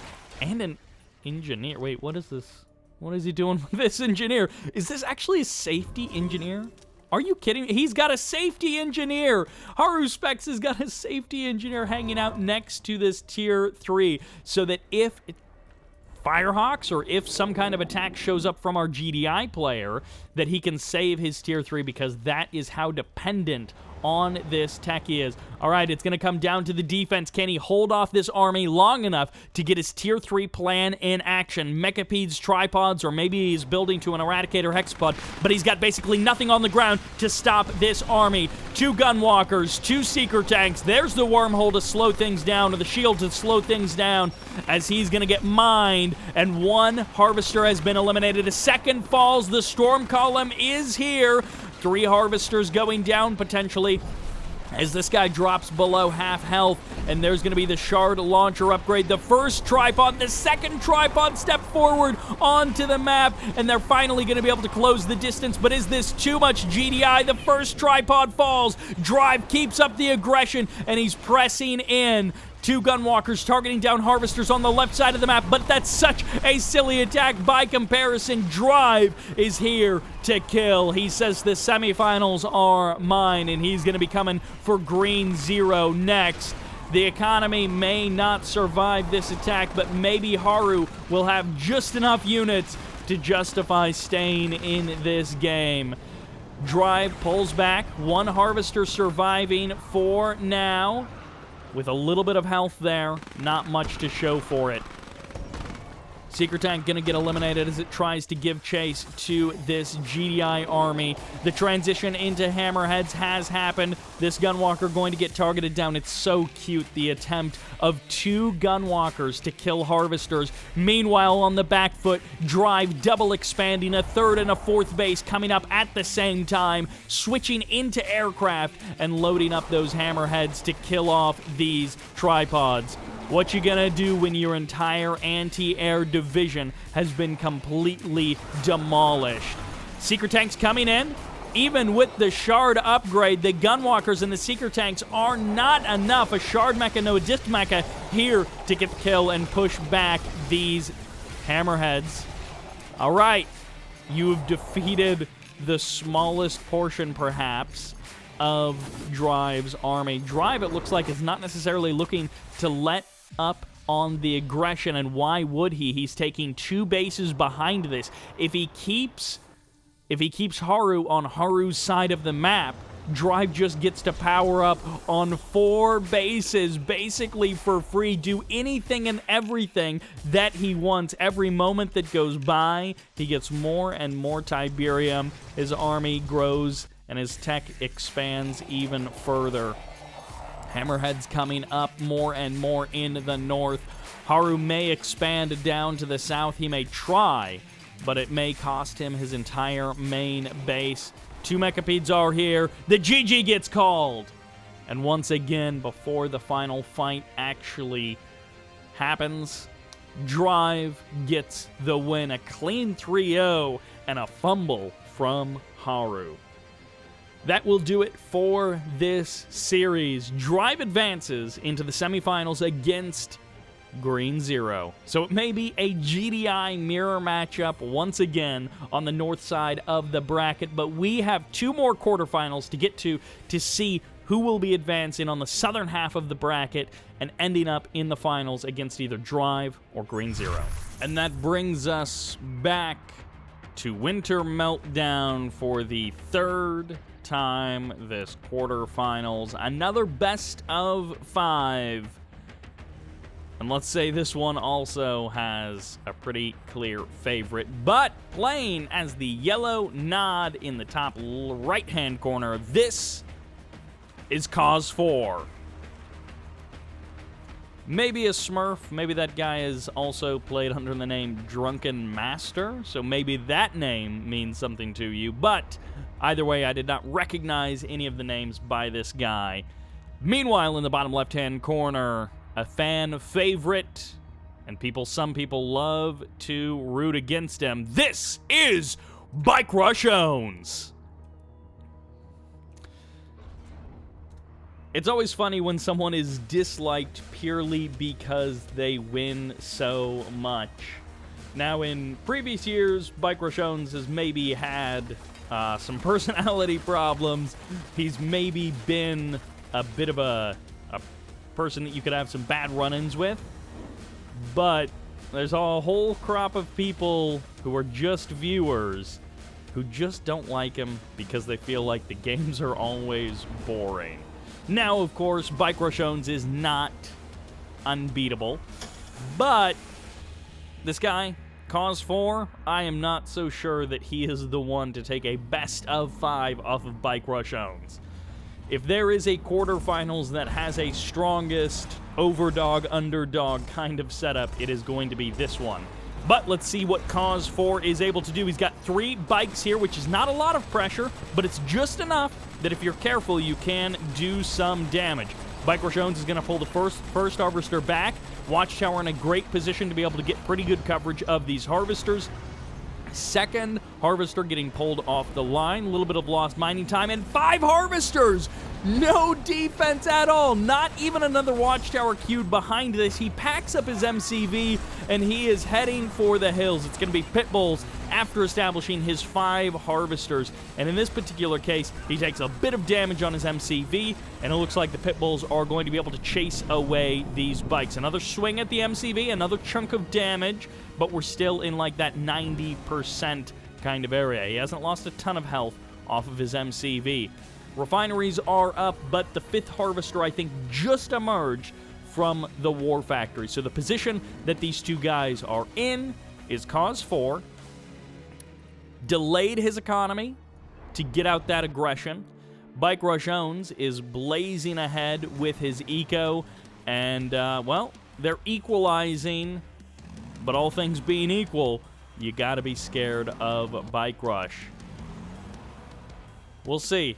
BikeRushOwnz has been on a bit of a tear. In 2021, he maybe lost 2 tournaments. He didn't, of course, participate in every single event, but of the events that he did participate in, I think he only lost 1 or 2 of them, and I think it was to Drive, maybe to Futurama.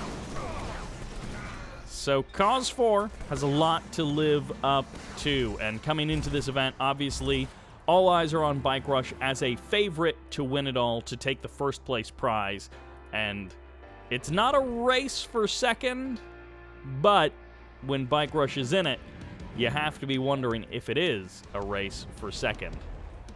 On the other side of the bracket, Drive and Green Zero both can take games off of Bike Rush. Drive has taken extended, kind of longer series in the vein of a best of 7. Green Zero, I don't know if Green Zero has ever taken a tournament best of 7 off of Bike Rush, so that would be a bit of an unprecedented act. But if we see Bike Rush in the finals against Green Zero, then it is a rematch from the 2021 Kane's Wrath Championship Series. We get a rematch of the 1v1 finals, potentially lining up here in the Christmas Comes Late 1v1 tournament. BikeRushOwnz progressing very normally, and it's going to be a double airfield follow-up after the double refinery at the natural expansion. So this is well-balanced. This is in no way quick or a rush or anything like that. And effective, and especially because he went so heavy into the eco, he wasn't even like putting pressure on really early on and then rolling into this as a follow-up. This is a very eco-oriented game, which has a pretty late double airfield in the middle of it. Although this MCV positioning is not for a traditional third expansion, this could be an MCV push to end the game. The rig is included as well, so it's packing up the boys, and we are crossing the map because we have a new home, and our new home is going to be the Nod base. Let's see if Bike Rush can make it happen. Laser fence comes up here. Those repairs are going to be essential as this attack drags on. BikeRushOwnz takes the central map position, so he's going to be taking a third in an aggressive location to establish more infrastructure and hit this base harder. Sam Site's coming in, but that does nothing to stop the Pitbulls from wasting away these harvesters. One after another, they're getting picked off. Every single one of them pulled off the line. The economy screeching to a halt as Kauz-IV has almost no income for the next couple of minutes until these Pitbulls get knocked out of here. Repairs coming in. The Hammerheads are being pushed away, but the Pitbulls remain strong on the ground, getting repaired up to full health, coming back in to target down more and more harvesters. As reinforcements come in, the Scorpion tank numbers just are not there. No laser turrets, and it looks like the Hand of Nod is going to be the primary defensive tool. As you can see, Kauz-IV is trying to sell off the Hand of Nod so that the big ball drops on top of the Pitbulls. And the GG gets called. Kauz-IV has been defeated. BikeRushOwnz picks up an expected game number 1 victory. Unfortunately, that might be the tone of the rest of this series. Kauz-IV came through CT and randomness, I think, are the two players he beat in the round of 32 and round of 16. So Kauz-IV advanced over 2 players to get here to the quarterfinals. But Bike Rush beat someone whose name I can't read, and then he beat Futurama in the round of 16. So Bike Rush's road to the round of 8 involved a best of 3 against Futurama, which typically when those guys play, it's a bit of a 50-50. BikeRushOwnz tends to win the series, but the map score can be very close between those. Futurama getting dropped by Bike Rush, and then 2 guys that I'm not familiar with getting dropped by Kauz-IV. So let's see what Kauz-IV brings to game number 2 to turn this series around and keep his hope alive for the semifinals. And that sends us to Tournament LA, which is looking better than I think the last time I saw it in a tournament, where the textures were all messed up for one reason or another. And in the north, as the red Traveler 59, this is BikeRushOwnz. In the south, as the yellow Nod, playing as the green GDI, this is Kauz-IV. Nod did not work out for Kauz, so in this case, he's switching it up. He's going to Tournament in LA, he's switching over to GDI, and we're going to see what he can get done against BikeRushOwnz.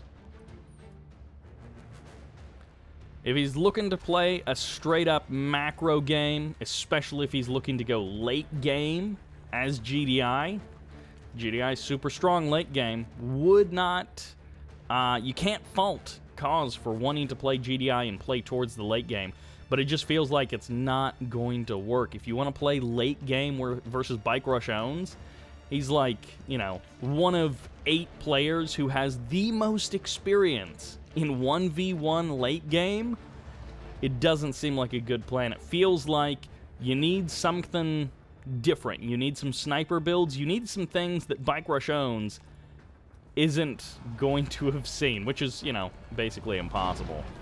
But if you just play him in a straight-up 1v1, especially when you're playing something like GDI, he knows how to push those buttons, and he's probably just going to be faster and better and doing the same thing, but from the Traveler 59 side of things. We might get to see some mutants in this game. I mean, the mutant hovel is nice and close. BikeRushOwnz and Kauz-IV both pack up their MCV and head for their natural expansion. So, unlike, Master Leaf when he was playing that game against Senna, they did not go for quick mutant hovel or anything like that. They will have to pick up a delayed mutant hovel, if at all.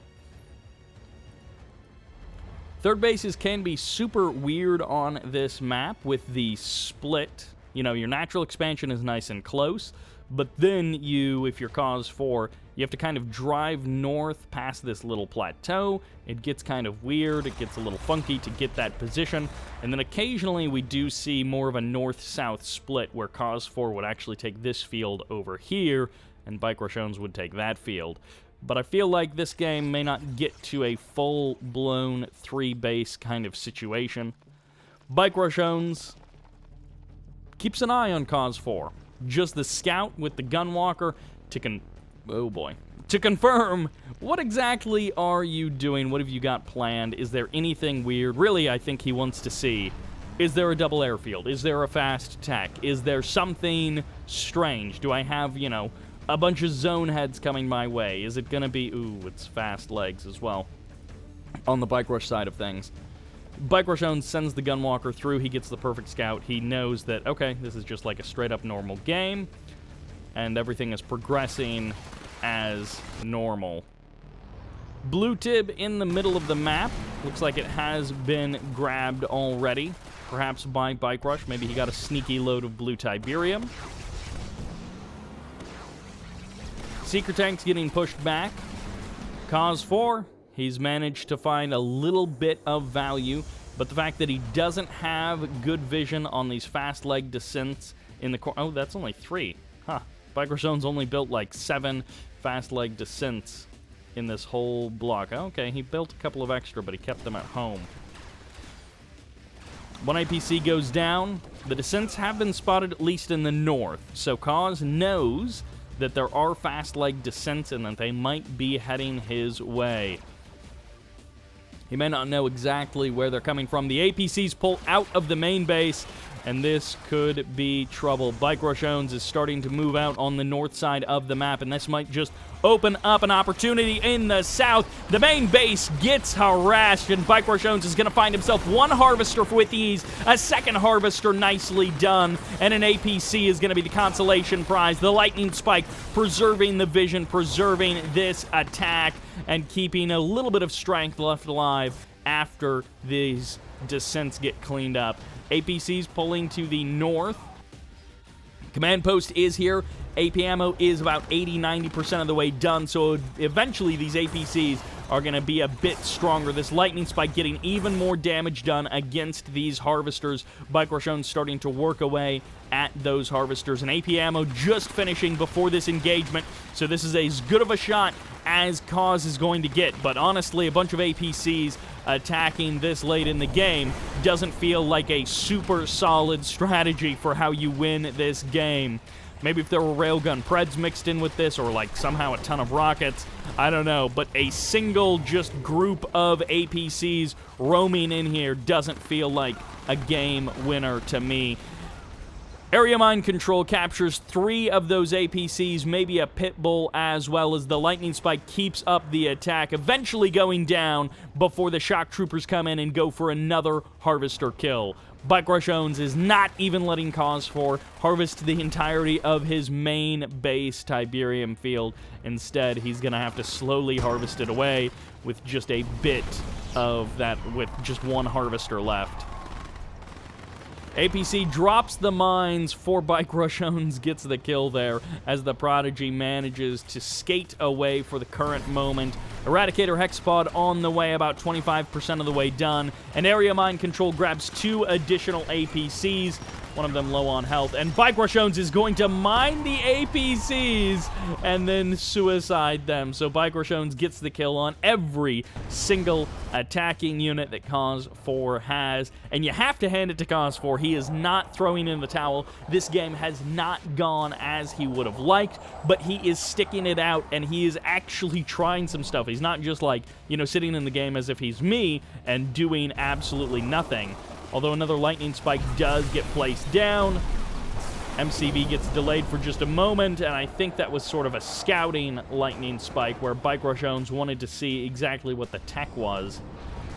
And, well, there's the Prodigy. Prodigy is going to grab the MCV, teleports to the other side, and actually drops a plasma missile battery. This is just abusive. BikeRushOwnz is not taking any chances. Kauz-IV taps out, throws in the towel, and that's the GG on game number 2, as BikeRushOwnz takes a pretty quick 2-0 lead in this series, putting himself at match point against our somewhat lesser-known GDI and Nod player. How does the third game come out? It feels like an impossible task for Kauz to win 3 games in a row against BikeRushOwnz, but let's see what happens in the next match. Which sends us to Tiberium Rift, aka Twisted Rift, as the blue Nod in the north.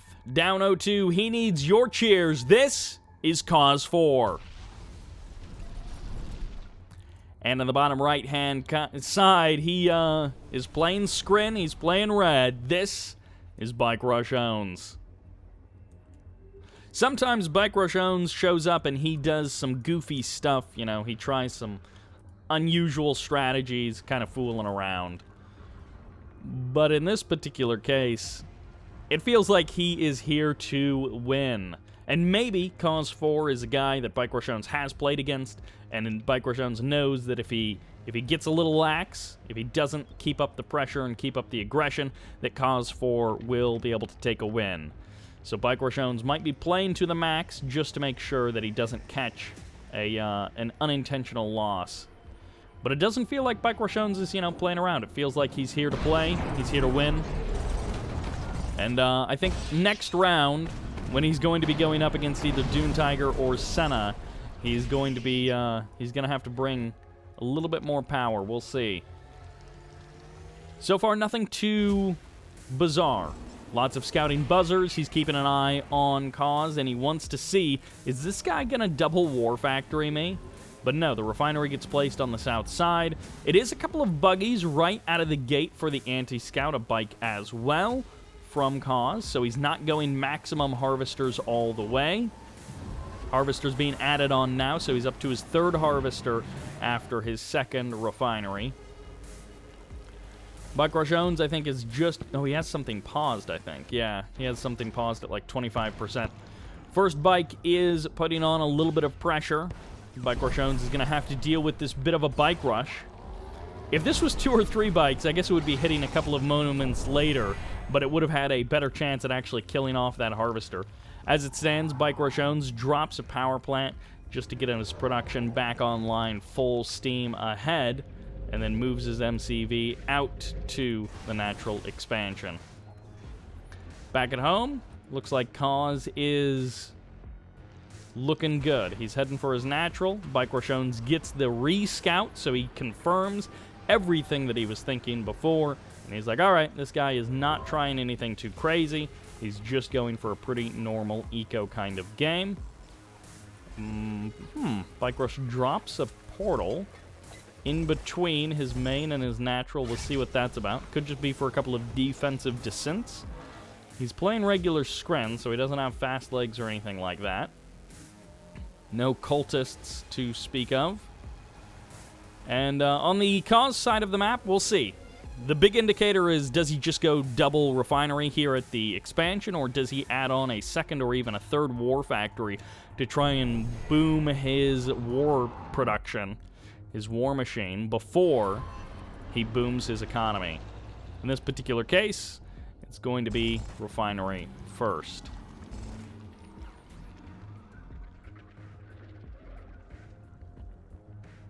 This might be the best practice partner that Kauz could ask for. A couple of good standard games against BikeRush. It gives you a lot of intel on where your weaknesses are and what you can do to improve. Refinery into War Factory for Kauz, double refinery for BikeRush. BikeRush happy to play a little bit defensive. I'm kind of glad to see that BikeRushOwnz isn't just like trying to end these games immediately. He's at least letting the first couple of the minutes of the game go normally, and he's playing even, you know, a little bit more on the defensive side. He's not like doing one base tech builds or trying to just infantry spam someone to death. He's not playing Nod and going double War Factory all in or something, which he would probably still win with, and he might win in like 3.5 minutes. And basically give the other guy no chance and, you know, give the other guy no opportunity. BikeRushOwnz is playing this out like it's a normal game. And I think that's maybe going to be the most valuable for Kauz. Kauz is going to potentially be donating a couple of bikes here. Sends them in, gets tagged by the photon cannons, and the descent gets the kill. The cleanup is complete as BikeRushOwnz gets found out in the north. He has a descent and a couple of seekers that get wasted by Kauz's forces in that region. 2 more descents heading out on the south side of the map for BikeRushOwnz. He is scouting with descents like they are like they are buzzers. BikeRushOwnz does go for the tech, all in the main base. After his natural expansion is all set up, he's keeping his infrastructure way down south. So he's got a fully saturated natural. He's transferring harvesters out of his main, I assume soon, to, I guess, a 3rd base. But he's got attenuated force field, so his seeker tanks can take those extra couple of shots. Descents arrive at the natural expansion of Kauz, and BikeRushOwnz gets a little view of what's going on. Big bike buggy swarm comes in to the north. This is Kauz's chance to totally nuke the economy of BikeRushOwnz, but it's going to be costly. If Kauz goes for this, it's going to cost him a lot of units. Even just skating right on the edge here, these BikeRushOwnz goes for the mass phase of the harvesters, and the photon cannons aren't even really needed. Harvester's getting sniped. One goes down. BikeRushOwnz losing a harvester at his main base. The rest of the harvesters splitting off to different areas, and it looks like a flame tank going to be crossing the southern half of the map. Seeker tanks from BikeRushOwnz coming deep into the base of Kauz, and it looks like this obelisk is going to try and hold off these forces until the avatars get out in good numbers. Flame tank in the south, I think it's been spotted. Yeah, unfortunately for Kauz, the flame tank gets spotted out, and BikeRushOwnz, his shard seekers with their shields, are going to cut it down. I love that idea. I love that attempt by Kauz, but it is not meant to be. BikeRushOwnz looking towards a 3rd base, and he's going to play this game out a little bit longer. There's actually going to be this scouting decoy harvesters coming in here for Kauz, and Kauz is going to see the immediate location of, wait. Is that it? What the what? That was a real harvester. That wasn't a decoy harvester. I thought that was a decoy harvester, but it was taking way too much damage. 3 harvesters full of Tiberium. No, it looks like just 2 going down to the shard seekers of BikeRushOwnz. The economy of BikeRushOwnz will not be stopped, but I think a 1-click firing off there, and it looks like it is going to nuke one of the refineries at the natural expansion for BikeRush. Unfortunately for Kauz, he wasn't able to shut down the 3rd base economy, which is really what he wants to be nuking if he can. Avatar going for the crush, barely doesn't get it 1 inch away, and it would have crushed at least one of those seeker tanks, but it isn't meant to be. 2 avatars, maybe not enough firepower against all of these seekers, and BikeRushOwnz now going to be hitting 2 fronts at once. He's going to be targeting down the harvesters. Kauz's economy once again grinds to a halt, and these avatars getting bursted down by the seekers. The 3-0 is complete. Kauz unable to defeat BikeRushOwnz in perhaps the most unsurprising result of the quarterfinals. BikeRushOwnz advances on. BikeRushOwnz, having defeated Futurama, now defeats Kauz, but honestly, I hope Kauz keeps at it. He's got the basics, he's got the start of the game down, maybe not as quickly as BikeRushOwnz. As you can see, BikeRush's economy just starts to outstrip Kauz, but as you get towards those later game moments, BikeRushOwnz gets there first and has a good control of the game.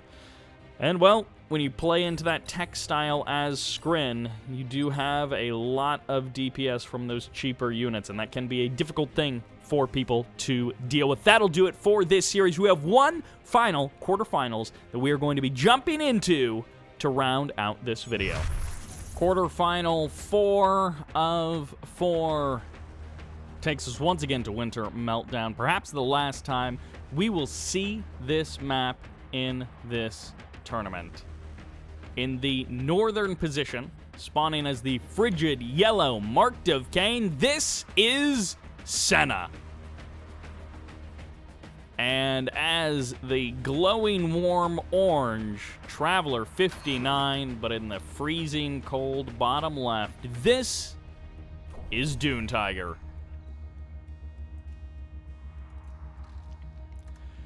DuneTiger versus Senna. I feel like this one is Senna favored, but we will see. I don't want to count out DuneTiger because he can play some good games. He can give some good matches. But Senna is the favorite in my mind coming into this match. Best of 5, you know, I expect Senna to be the one advancing on to face BikeRushOwnz in the semifinals, which honestly it would be the most stacked version of this semifinals, right? Like coming into the round of 8, we're missing Futurama, but it's a pretty stacked round of 8, but a real stacked semifinals. Green Zero versus Drive on the top half, and then Bike Rush versus Senna or DuneTiger on the bottom half. Unfortunately, Masterleaf was unable to participate in this event. Hopefully, he will be able to join in some future tournaments. I know he's in the Champions League. I always think of it as the Command League, but the Champions League, I think, is what it's actually called, or the Command and Conquer League, something like that. You know, there used to be Conquer Cup. That's the tournament series that I was thinking of from a long time ago. Yeah, there used to be Conquer Cups. And so Command Cup or Command League, Conquer League, you know, those all were mushed together as like potential tournament names. But in the south, Senna is going to be setting up his natural expansion. In the north, it looks like DuneTiger is doing basically the exact same thing. The timing might be a little bit quicker for Senna, but all intents and purposes, they are tracking on the same path. And, well, they're doing basically the exact same thing with two different factions. Marked of Kane, we'll see how Senna does. You know, he's got those EMP but no flame weapons, so we'll see how Senna is able to handle that. Once again, this like there's no laser turrets here. So these secret tanks maybe have a better chance against the Scorpions. But now that the laser turrets are here, it's going to take a lot of secret tanks to do any real damage in this position. Buzzers do get sniped. There is a second buzzer squad coming in to deal with these rocket squads. Secret tanks getting pushed away, and it forces some money to be spent. I'm not sure what the deal is with these attacks. Is this something that is like much more effective in other games and just the games that I've seen it? This like 4 seeker tank attack, you know, is it actually super good, but it's just not good in the games that I've seen it? I don't know what's going on with these like little seeker tank attacks where someone's attacking with like 2 or 3 seekers, and then it just gets shut down, and it's like it's not that good. Second refinery in the south comes up for Senna. Looks like DuneTiger is already there, as maybe DuneTiger is keeping the pressure on Senna just so that Senna doesn't send those nod units to the other side of the map. Maybe that's the whole point of that little attacking bit, is to get up your eco at your natural expansion. But honestly, his eco is not like leaps and bounds ahead of Senna. It might be a few seconds ahead, but I mean, we'll see how the rest of the game goes from here. A couple of Awakened squads are here, or at least one, as that buzzer swarm gets cleaned up, and an infested Tiberium hive, Tiberium field, not something you see very often, but it does little bits of damage to your opponent's harvesters. Lightning spike and more seeker tanks coming in here. Senna almost losing a harvester in the south, but it does stay safe, at least for the current moment, and it looks like the harvesters in the north also staying safe. DuneTiger bringing the aggression. Multiple spots on the map, trying to create some confusion, and you know, I don't know if this was his plan all along, but if his plan was to attack the natural expansion and then swing back around a minute later while a distraction force goes into the main base, that is a good idea. Unfortunately, Senna's defense is a little bit too strong for that idea to have actually done anything. but the Mechapeds are now here, and DuneTiger is progressing up to that Tier 3. He has got himself a fully saturated natural expansion, and let's see how he deals with these Scorpion tanks. Descent starting to come on out. He doesn't have fast legs just yet, but we can guess that they're going to be coming his way relatively soon. Senna fires off the 1 clicks. There's going to be 1 dead Refiner. The Scorpion tanks trying to deal with the Mechapeds, and I think that's going to be it for the Scorpion tanks. I think they got their scouting done. I think they got their bit of damage done, and I think that is going to be it for them. 3 Scorpion tanks being left alive. It looks like 1 Mechapede did get eliminated, and these Scorps going to get targeted down. Of course, no laser capacitors because he is marked of Kane. So these Scorpion tanks don't necessarily have a long life in this game anyways. And this 1 Disintegrator squad just getting the kill on all of these tanks, getting himself a double vet promotion. He's up to that elite status. Supercharged particle beams from Senna. That is going to be his defensive move as he is trying to keep away these Mechapeds. Senna doing what he can to ring in DuneTiger and keep those mechas away from his important infrastructure. No one has taken a 3rd base just yet. It doesn't even seem like anyone is really posturing for a 3rd. And the Prodigy is out on the field. But of course, if you've got a couple of Venoms, that Supercharged Particle Beam helps you deal with that Prodigy that much more easily. 1 Avatar gets sniped, Barrett gets dropped down, and is it going to be a double Engineer Marv? It very well may be. This Prodigy staying on the edge of this battle, not engaging at any point. Mechapede comes forward. I think this Mechapede is just going to die. My gosh, this Mechapede is absorbing a ton of damage. Finally, that Mechapede goes down. I'm not sure where the Prodigy scooted off to, but it is going to be a Tib Trooper and an Engineer inside of that Redeemer. So that is the setup for Senna. Into the air tower pretty much immediately, and I think it's going to be Venoms, yeah, as the follow-up for Senna. You got to be worried about that. Ooh. You got to be worried about that Prodigy. At any rate, there are no Vertigos, there are no Venoms, there are no Firehawks for Senna to snipe this drone ship with. And it looks like DuneTiger gets the safe expansion to the northern Tiberium field as his 3rd. There's still a Prodigy running around somewhere in this map. I don't know where, but he's somewhere. A couple of Seekers going to get the kill on that Scorpion. Eradicator Hexpod spawned into the map a couple of moments ago, and that looks like that Prodigy made its way all the way back home, and he is going to be happy and healthy back hanging out with DuneTiger's main forces. Senna coming in here, 5 Avatars and a Redeemer. Some reinforcements as well. It looks like he's actually building. You got to give it to Senna. He's playing mock, and he is actually getting himself some Marked of Kane infantry on purpose. Area mind control, going to be able to grab 1, maybe... No, okay. I thought it grabbed an Avatar there, but actually that Avatar did not get sniped, it seems. Instead, the Prodigy stays on the range. Edge of range there, I think.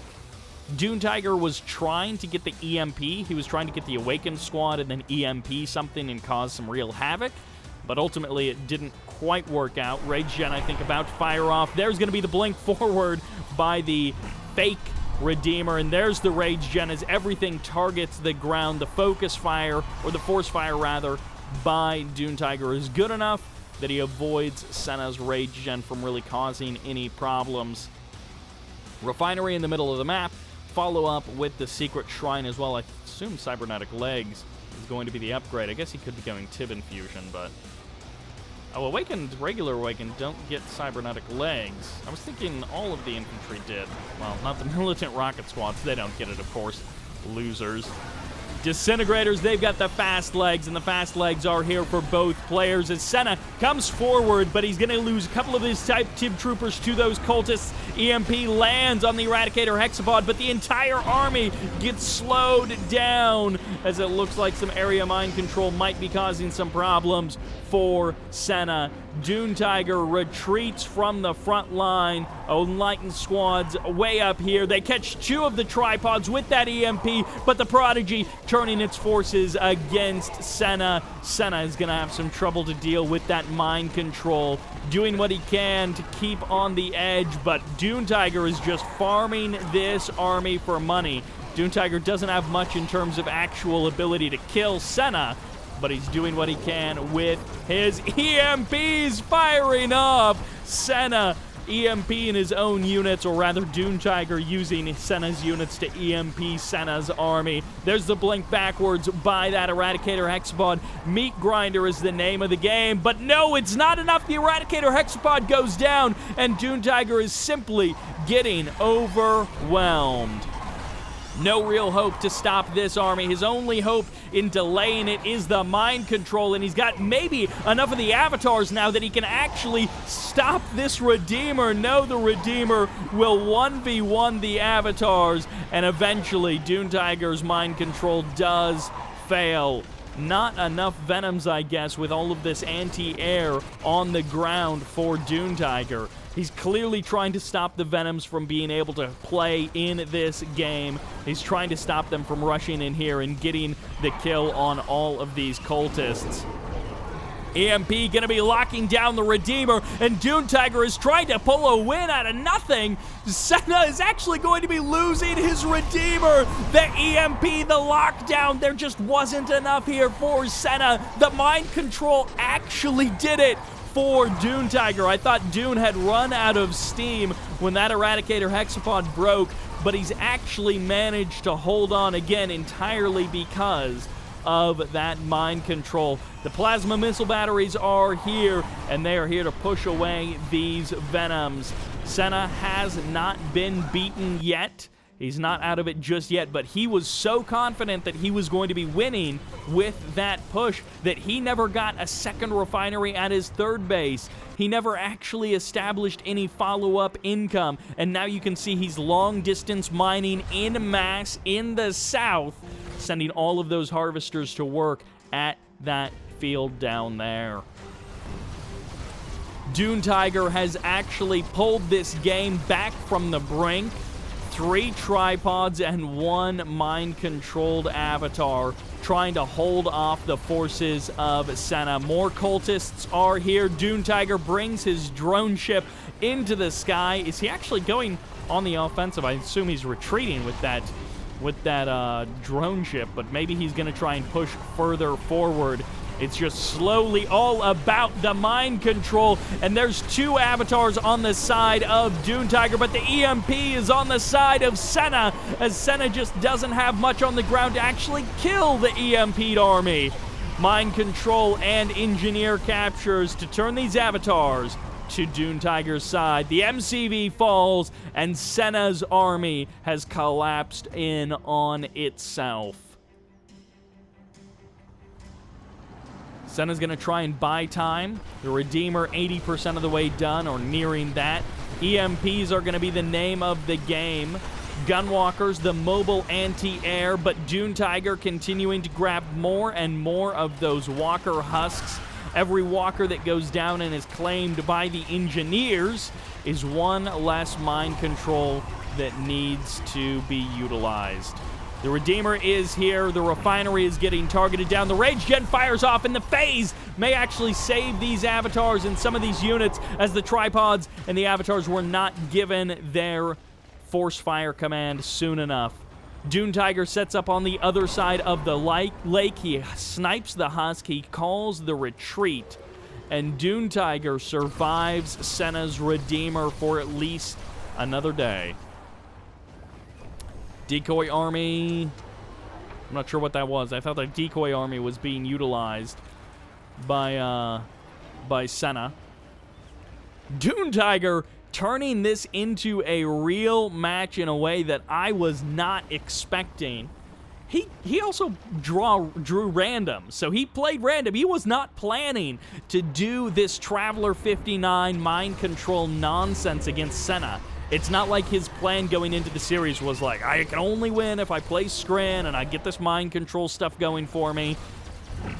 DuneTiger played this match random. He was not necessarily expecting this, but he is going to do the best with what he's got. EMP lands on the Redeemer. The return EMPs are too little, too late. The Spectre Artillery getting some fantastic shots, but it's not going to be enough to save the Redeemer as Senna comes back online just soon enough. No, the retreat is not fast enough. No engineers inside of that Redeemer. No safety for Senna. The MCV is back in this world just to get burned down by the lasers as the fire sale activates. The GG gets called, and Senna will lose game number 1.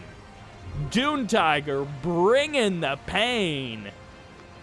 What a match from DuneTiger, and I'm going to say, I don't know if he plays random, if we're going to see a repeat performance like that, but that was tenacity from DuneTiger. That was improv, and that was playing to the strengths of the faction you got dealt.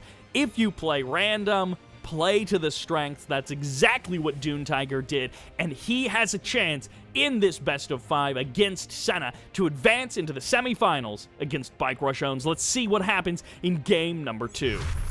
And that sends us to Tiberium Rift, the twisted version of Tournament Rift. Playing as the Orange Traveler 59. This is DuneTiger. And also playing random, getting himself as the yellow GDI faction. This is Senna. Which version of GDI we will see.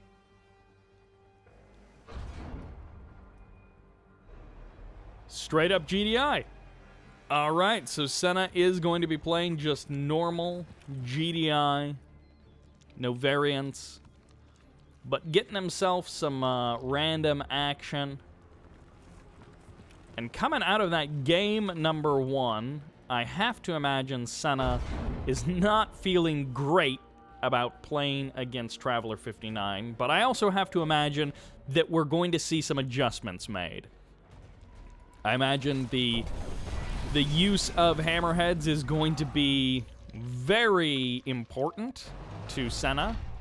And I imagine that he's going to be really cautious of those mind control shenanigans. You know, utilizing that Marv can be really good because Marv doesn't care about mind control. And playing towards those hammerheads, those air units that can't be mind controlled and can snipe those mind controllers, is going to be a big part of what Senna does in the mid and late game, I assume. DuneTiger getting scouted pretty thoroughly by Senna. The repeat rifleman scout, kind of at the expansion timing, confirms everything that Senna really wants to see. DuneTiger, I don't think he's got as many scouts on the Senna side of the map. It feels like the scouting... Okay, no, there is a buzzer here. So, DuneTiger keeping that off to the left. This is one of those cases, which if you guys don't know, Master Leaf has been doing these custom mini-maps, where he'll turn the mini-map like dark blue or something, which isn't accurate for the tile set of the map, but it does allow you to see when your opponent is like yellow, when it's yellow and orange on a desert map, and the mini-map is just difficult to see all those teeny tiny dots on. You know, turning the mini-map dark blue can really help with that. But it doesn't look as nice.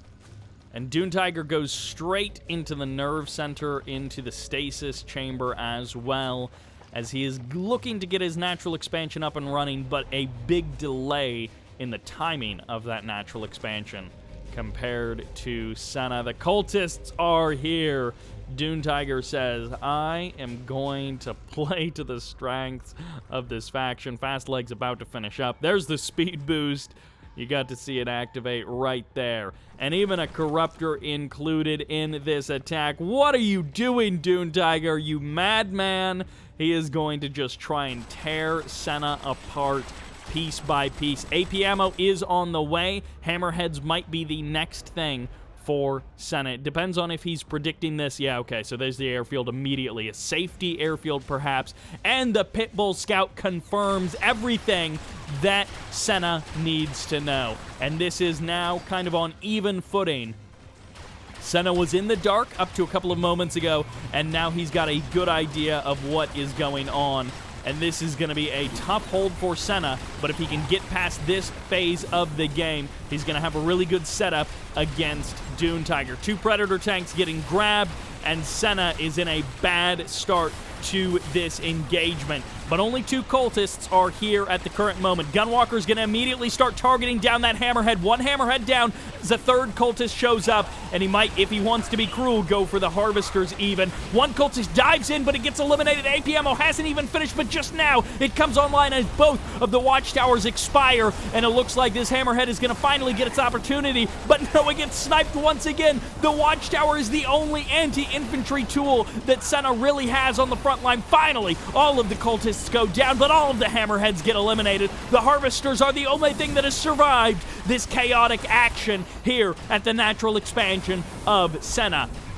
A Pitbull gets nabbed, and a Pitbull will attack those hammerheads as a harvester gets grabbed off the line, but it's not retreating to the other side of the map. So DuneTiger has an opportunity for Senna to get this back, but it's just adding insult to injury at this point as these cultists use this harvester to do absolutely nothing for Senna. A fully heroic Gunwalker on the front line, something you don't see very often in DuneTiger. He can win with Traveler 59, but will he be able to win in the rest of this series if he doesn't play Traveler? Right now, it is a clinic of Traveler abuse in the mid-game. His own natural expansion getting established behind this, and Senna is going to have to pull out a lot of magic to make this game his. He was so close to getting where he needed to go. The watchtower gets the snipe on one of the cultists. No! The squad! Oh my gosh, the squad survives. 1 member of that cultist squad manages to stick around. DuneTiger continuing to just stomp all over Senna's natural expansion. And this is one of those situations where Senna can still take this series. I believe in the potential of the comeback, but this game is pretty much over.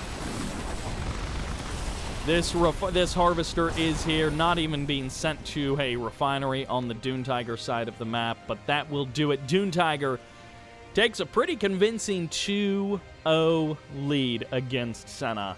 Not what I was expecting with this series. Senna crashing down there, and, well, if it's the random Traveler 59 that gets ya, I don't know what DuneTiger is going to do when he's not playing Traveler 59, but let's see what happens in game number 3. Can Senna finally put a point on the board? I can't believe I'm saying that, but can Senna make the comeback happen against DuneTiger? Which takes us to Tournament Odyssey, a map that we saw a ton of in 2021, or maybe 2020, and then it kind of tapered off in 2021. We still saw a good amount of it, but in this tournament, this is the first time we're seeing it or Highlands, 2 very popular maps. But in the north, playing as the yellow Zocom, this is Senna. Down 0-2 in this best of 5, fighting to keep his tournament hope alive. In the south, playing as the orange random Reaper 17. This is DuneTiger getting himself Reaper 17, not landing on Traveler. You get 2 wins with Traveler, but now you have to play Reaper. Well, it could be not a similar game plan exactly, but it could be a similar focus from DuneTiger. Let's get up to those Reaper tripods. Let's get a big late game punch. Senna playing Zocom. You know, Zocom tends to struggle in that late game. If a player doesn't know how to handle Zocom, and if they just try and play him like GDI, they tend to lose. Zoachim, you really need a lot more of an infantry focus. You need those sonic weapons to really be on your side, and you tend to need to utilize that aircraft a lot, although Master Leaf sometimes does it without too much of the aircraft side of things, you know, when he plays Zoachim. But I feel like Senna, he's going to have some cards up his sleeve. He's going to know a little bit better of what I'm going to do as a Zoachim player. I feel like Senna is going to be in a better spot here than a lot of players necessarily would be if they drew Zoachim.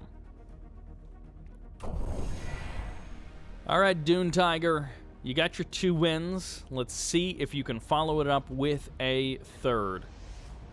Honestly, I wouldn't be surprised if DuneTiger 3-0'd at this point. You know, coming into the series, I would never have predicted a 3-0 for DuneTiger. Maybe a 3-0 for Senna, maybe. But at this point, it feels like, I don't know, DuneTiger might just 3-0 here, and then, like, the bottom half of the quarterfinals is just 2 really short series after we had some extended games, but maybe some turtley-oriented games on the top half of the quarterfinals.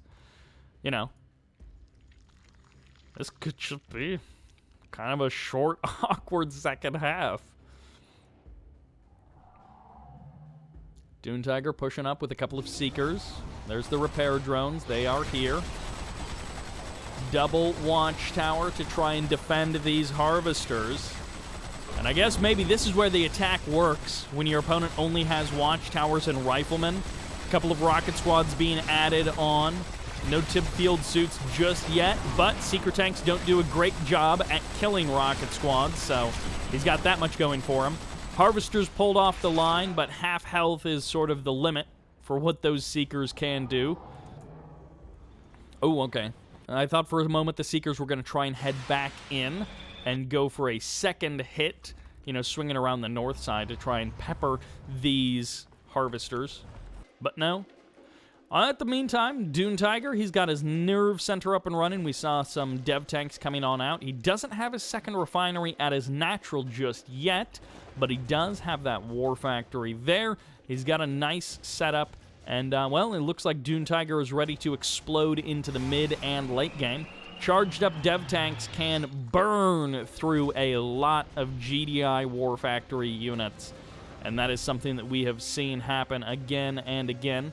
AP ammo getting started here for Senna. A little bit of a late tech up because of the delays at his natural expansion, but these shard walkers gonna get spotted out. That rifleman sees the charged up dev tanks, and he's gonna see their northern trajectory, and Senna is, well, he's gonna have a defense to play. Oh, it goes for the armory, straight into the armory, and also into the airfield. Upgrade, I imagine, coming to the power plant soon. A power plant near you, Tib field suits on the way, it looks like. I mean, he could go in power packs or EMPs, but no, he's going Tib field suits. He's going to be engaging a little bit before Tib field suits is actually active, so he's going to be losing out on some potential health there that is at the sake of his infantry. And it looks like Baby Burt is here to tell me that dinner is done, which means after this series, I'm going to be able to sit down and eat some food, but it looks like Senna is going to be looking to take a bite out of DuneTiger. He crosses all the way to the other side of the map, gets himself a little bit of damage on that reactor. And wait a second, okay, no second airfield. I don't know, those Zoachim Orcas, they can be really good. 3 Seeker tanks sneak through the defense of Senna and get him a harvester. Oh, DuneTiger, he is finding the plays. This guy has earned his spot in this tournament. Almost gets a second rocket harvester, but Senna barely keeps it alive. Shardwalkers and a Descent making their way towards the natural of Senna, and I love this from DuneTiger. Hit in one location, swing around with a couple of Seekers, but all the time, he's following it up with his own third base. His expansion timing is on point, and I am beginning to believe in DuneTiger. Seeker tanks coming forward. There's going to be the force fields activating, giving them just that extra bit of health. Moments too late. Half of the Seeker tanks fell before the force fields actually activated.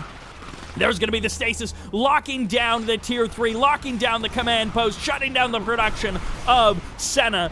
But is it going to be enough? One mammoth tank is already here on the front line. Repair drones being activated. These dev tanks are firing a ton of green lasers, but that mammoth tank is absorbing them all until now. Not enough. Where are the buzzers? Where are the buzzers to cut down this infantry? It's just rocket squads here. And these Shardwalkers are somehow not enough against Tib Field Suit rockets. Are you kidding me? How long did those rockets survive against all of those Shardwalkers? And the Marv is now on the map. And fortunately for Senna, he did not immediately lose that Marv progress because of that stasis lock on that tier 3. It delayed the Marv, maybe. Actually, I don't even know if it delayed the Marv. There was like a harvester caught in there, but honestly, I think the economy of Senna was on point enough.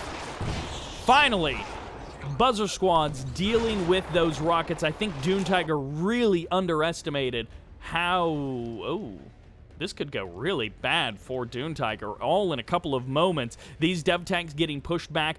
I think DuneTiger absolutely underestimated how powerful those Tib Field Suit upgrade is, how powerful the Tib Field Suits are for Zocom rocket squads. Engineer's going to be able to jump inside of this Senna Marv, and Senna actually has a pretty good shot at taking this game now that he's been able to shut down the third base of DuneTiger.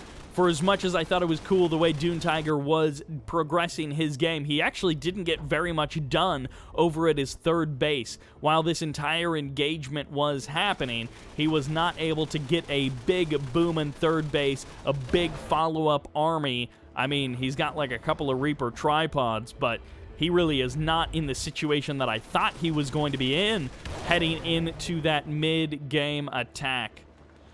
Senna, big lean onto the infantry of Zocom, and it is working out fantastically for him. Those Tib Field Suits, all of those rockets doing so much damage. Looks like some aircraft crashing to the ground there. This Hammerhead gets the cleanup on all of those dev tanks, earns himself a veteran status, and forcing Senna to go to the other side of the map, or excuse me, forcing DuneTiger to go to the other side of the map. Senna is ready to tango with a big infantry hit squad, coming over to the potential third of DuneTiger. No mind control here, buddy. What are you going to do? You're going to get a mastermind as Reaper 17? You're going to mind control like 2 guys? I don't know if that's going to work against this Zocom powerhouse force that is converging on the left side of the map. Let's see how long these Shardwalkers will last. They can snipe down some of these Zone Raiders, but they're going to have a harder time with the Mammoth tanks. Rocket Squad's getting a good couple of shots off, and the Mammoths are now here, which means these Gunwalkers will not be. The infantry adding a big amount of DPS that has to be respected.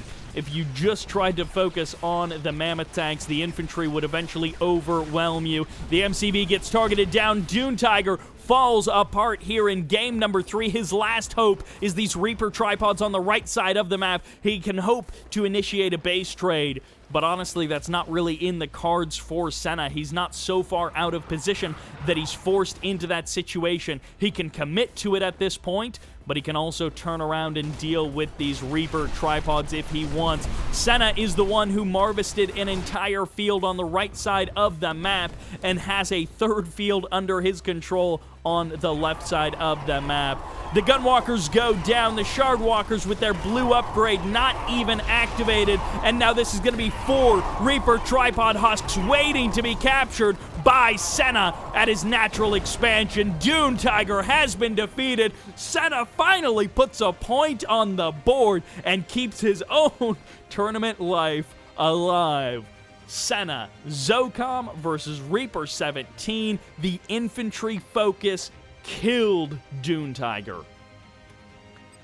Look at that resource graph, neck and neck, and I think that's where the Marv started crushing that field on the right side of the map. That little bit of a spike, that explosion, and then a little bit of a leveling out. DuneTiger unable to hack it with Reaper 17. Does he go back to Traveler 59? I think that's the way he survives this series, is Traveler 59, but that might mean Senna plays it out once again as Zocom. Let's see what happens in game number 4. Which sends us to Tournament Arena. Not a map I was really expecting to see. I mean, maybe in the finals if it goes to a longer series, but hey, here we are. We get to see ourselves a match on Tournament Arena. In the bottom right-hand corner, he is yellow. His tournament life is on the line. Playing Nod. This is Senna. And in the top left, kicking it with the orange, he is playing black hand. This is DuneTiger. Well, 2-1, not the map score I expected from DuneTiger versus Senna, and not the map I expected to see. But random black hand versus random Nod. I feel like, you know, if things are kind of equal, going back to my original prediction for this series, Senna has the upper hand. And I don't know if DuneTiger is going to be able to win the day if he keeps playing this random. Especially, you know, if he's playing random and he's not getting... getting himself a flame tank rush. If he's not getting Traveler 59, because DuneTiger in Game 1 and Game 2, I mean... Senna gets, like, the perfect scout off here with the buggy. Looks like he's going to be able to see the flame tank timing, see the operations center. He knows what he needs to know. And he may not have seen the operations center cell, so he doesn't know that it's just one flame tank. It's going to be a bike following up. So this is not directly into harvesters. This is going to be multiple bikes following this up. So DuneTiger is really hamstringing his own economy, but he's not doing it with flame tanks. He's doing it with bikes. He's going to try and protect this flame tank. He is really committing to this attack. After it got scouted, I mean, hey, it's a small map. It's a flat map. It's easy to get the scout. He still decided to go with the flame tank rush, and now it's getting pushed away. Bikes and a Scorpion. Well, actually, just one bike and one Scorpion for right now from Senna, but it looks like more bikes coming in for Senna, and those reinforcements are going to be cut off from DuneTiger. DuneTiger's safety bikes are not necessarily going to be able to secure him the kill with this flame tank. But it looks like DuneTiger will be able to get the hand, or not the hand of Nod, he will be able to get the Tiberium spike there in the south. He's got the Black Hand Squad all ready to go. And yeah, no additional harvesters, just those first two that DuneTiger got. His economy, going for a Scorpion tank after that. Really wanting to be safe. On the other side of the map, Senna, he's not booming with economy, but still 4 harvesters to the just now 3 harvesters of DuneTiger. Things are feeling pretty darn good for Senna. Now, not to take anything away from DuneTiger, but we have seen many times on this map in these sort of situations where it's, you know, maybe not exactly a mirror matchup, but it's a faction mirror. Things can swing one way or the other. The defensive player can have a real advantage on this map. But also, multi-MCV play becomes very popular, very common on this map. Harvester taking a bit of damage. Scorpion tank goes down there, but the Harvester remains safe for now. The Scorpion tank on the side of DuneTiger gets eliminated, and it's going to be a chase of these bikes. They are not going to escape as Senna gets the kill on every single unit.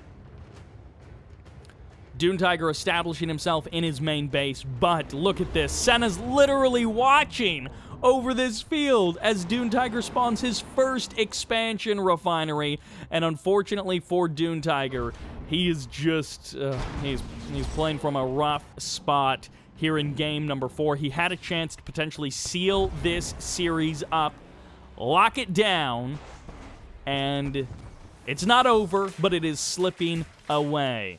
Anytime you open with a flame rush like that and you get literally nothing done with it, even your follow-ups don't really get anything done, it's just not a good situation. Tip Spike is still here, so Black Hand Squad must have gone off somewhere else. But Senna has that much more going for him. He isn't missing a Tip Spike. But, I mean, obviously, he's got like a 3 or 4 Harvester advantage. He's got a Refinery advantage. Double War Factory. Into the Secret Shrine. All right, this is DuneTiger's chance. He's got that Black Hand Infantry. He drops the Secret Shrine. Picks himself up a bike kill. Senna, he's harvesting his own Blue Tiberium. We saw him sneaking a load of that out earlier, and at the same time, he's swinging by the Blue Tiberium of DuneTiger. Senna getting a little bit of damage on this Harvester. That Harvester actually must have been damaged from something else, but the bikes do get cleaned up. DuneTiger saving his Harvester, and DuneTiger going on the aggression.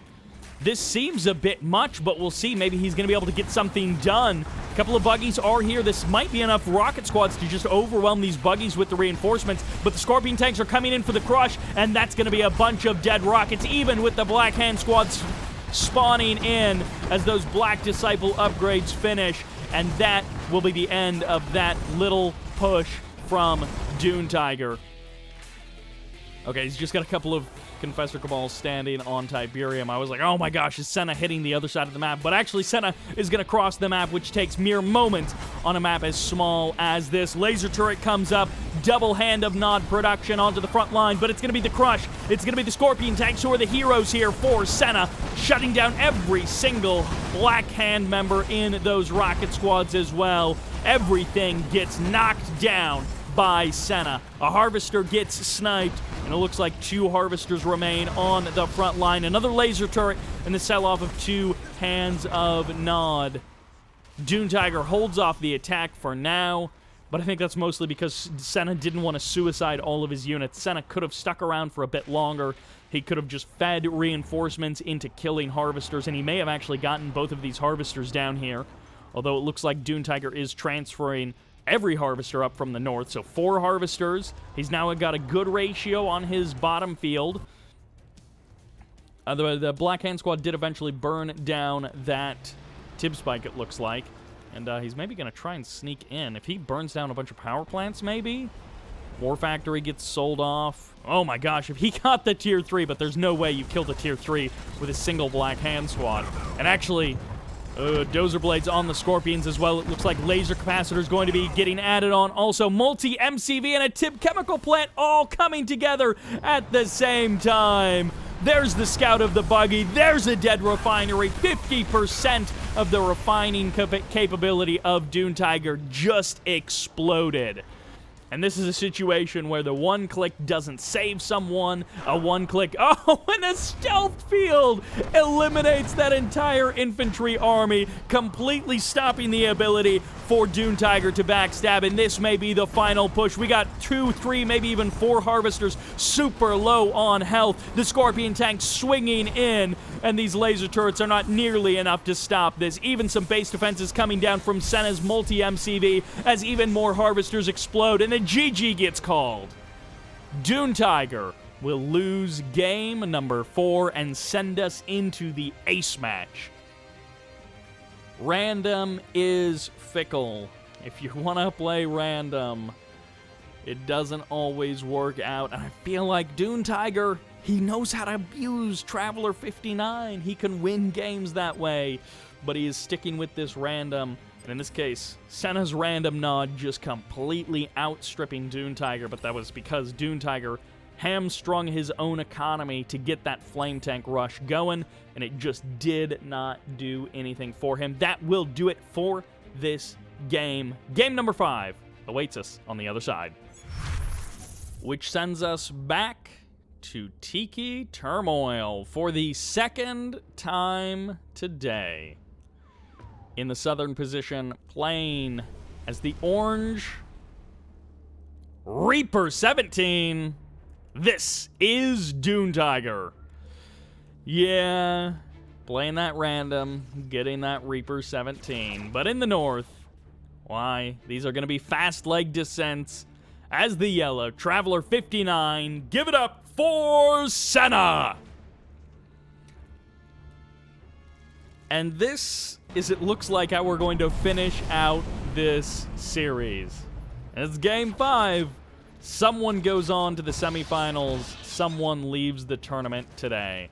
Right here, right now. And it's going to end with Traveler 59 being on the opposite side as it was last time. An additional... Is he going to go for the far turret, or is he's going to go for the near one? No, he's going to go for the far one. That's kind of funny. All right, let's see how you handle a descent rush. He's going to have shard walkers. So I feel like it's all about getting one shard walker out there early, and then... Wait. Buzzer Hive? He's just going to try and hope. Okay, I mean... It's easy to avoid the Buzzer Hive. If you dive super deep, then yeah, the Buzzer Hive can kill absolutely everything, but just turn around right now. Turn around, turn around! Do not engage! Do not get close. Yep, these descents, like, they're not necessarily super valuable, but just save them. Bring them around in, like, 2 minutes. Hide them in the corner of the map, or, like, at the blue Tiberium and wait for something, you know? And Senna does exactly that. He pulls back. He doesn't need to get a kill right now. He killed the Tib Spike. That's a win in of itself. Senna is not where he wants to be as far as refinery timings, but he is set up for the mid-game. And all he needs to do, well, he could try and commit. He's not going to get anything. But yeah, he's trying to keep DuneTiger honest. Cuts and runs. Gets out of dodge. Yeah, draw those shard walkers out of position. But just don't let DuneTiger be too greedy. Killing the Tib Spike is a lovely way to start this off. Of course, DuneTiger isn't hampered by that, but his timings might be a little bit off. You know, if you're used to playing with at least one Tib Spike, it does affect your timings a little bit there. And as the game progresses, it'll be just a bit of an advantage that Senna has once his economy equalizes with DuneTiger, which he's pretty close to at this point. His 5th Harvester is going to be finishing up. The MCV could get even tagged here. No, the buzzers are going to go for the kill. And low power mode, so these descents will survive a little bit longer. Oh, he's trying to actually jump on a shard walker, so he's happy to give away those descents. I think maybe he could have pulled to the other side of that power plant and just been a little bit annoying for a little bit longer. But Senna is going to be okay. Actually drafts an additional portal. Something we've seen a lot of players do is add on a second wave of descents sometime in the mid-game.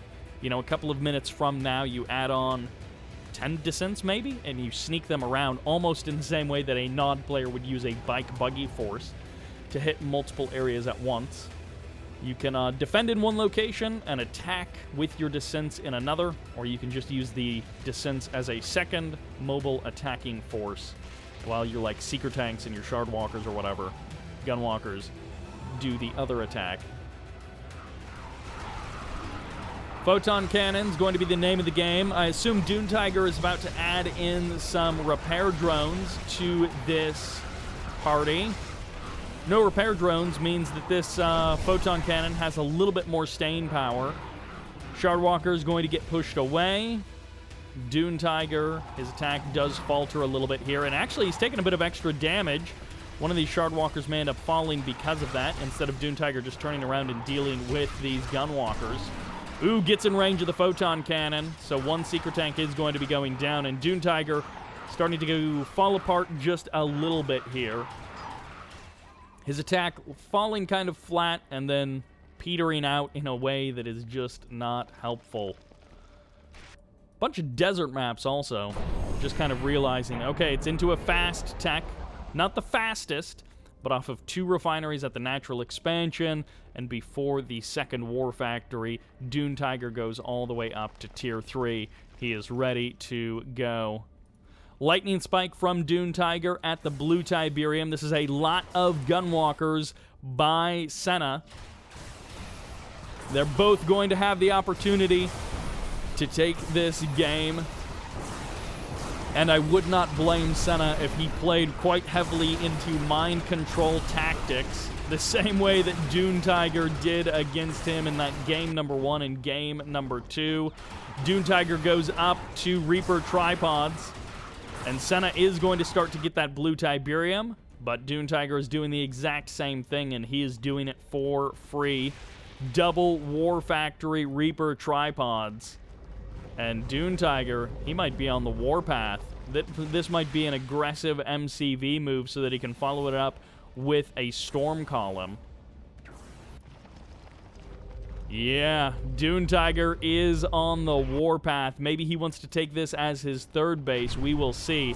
Defensive tower buying a little bit of time, but also giving a big heads up to Senna. Hey, you got a major problem over here on the south side of the map. This disc mecha, if it's a disc mecha, could potentially get some good damage. It's a shard mecha from Senna.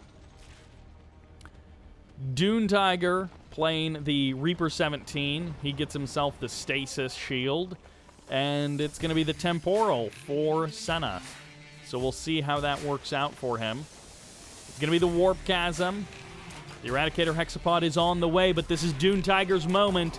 This is his chance. He's going to try and smash down Senna here at the natural expansion.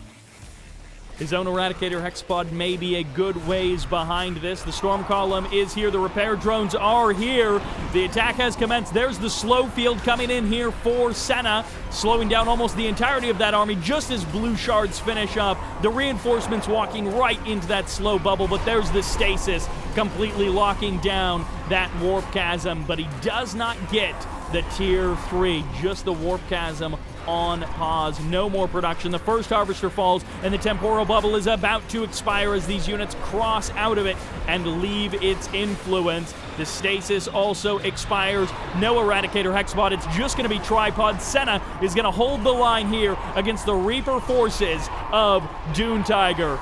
Charged up tripods, but there's the phase, and DuneTiger sounds the retreat. Full-on retreat and no counterattack by Senna. If he had been able to combo that with a counterattack, that would have been amazing. But it is not meant to be. DuneTiger leaves behind a couple of Shardwalkers to get the kill. And DuneTiger retreats. His MCV is established here. He's got a War Factory, but no expansion behind this. So he doesn't have some kind of wonder play to follow this up with. His money is about to expire. He put a lot into that attack, but they're both kind of in the same situation. No third base. Trying to work on that blue Tiberium a little bit. Tib Spike at least is on the side of Senna, but these Reaper forces do so much more damage. Shardwalkers, attenuated force fields, blue shard upgrade, and these Reaper tripods with their own shields and their reserves. All right, Senna's moving out. I don't think he realizes that DuneTiger has a foothold established here. Is he going to go for it? This might be suicide. Senna posturing. DuneTiger sees the weakness. The cultists are here, but DuneTiger isn't going far enough forward. 3 cultist squads, it looks like. I think DuneTiger has spotted them, and so he retreats. Once again, he realizes he needs something to deal with these, and Gunwalkers, Shardwalkers rather, may be the answer, but it's always a bit of a gamble.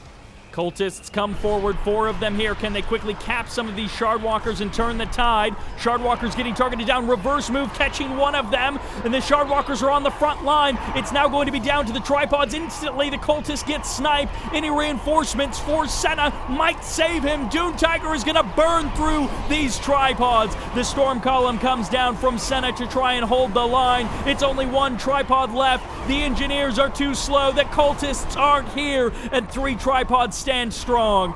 Senna defeated. His army falls apart. He sells. It's the fire sale. DuneTiger will go into the semifinals. DuneTiger will face Bike Rush in the semis of the Christmas Comes Late as Senna falls to pieces. DuneTiger does it. Are you kidding me? I absolutely call that as an upset. I am very surprised, despite the fact that those first 2 games felt very abusive. DuneTiger finishes it out with a Reaper 17 game. What a series from these 2. Senna, an expected semi-finalist, getting knocked down, in DuneTiger earning his place in this tournament with that series performance. That will do it for this game, for this video. No, actually, it won't do it for this video. We have a random draw to perform to see who is the random draw winners. Basically, if you're in the top 4, you can't win the random draw. If you were disqualified or you left the tournament, you didn't play your matches, anything like that, you're also disqualified from the random draw. If you aren't getting a prize, but you played the tournament, you qualify. So that is the rules for the random draw. And a huge congratulations to DuneTiger, but let's go to the random draw. And this is the random draw for the Christmas Comes Late tournament. We have the round of 32, which has all 25 players from the tournament in it. And I have subtracted people who were DQ'd and also people who made it into the top 4. So 7 people are not eligible to win a random prize. Everyone else is. So that's what we have.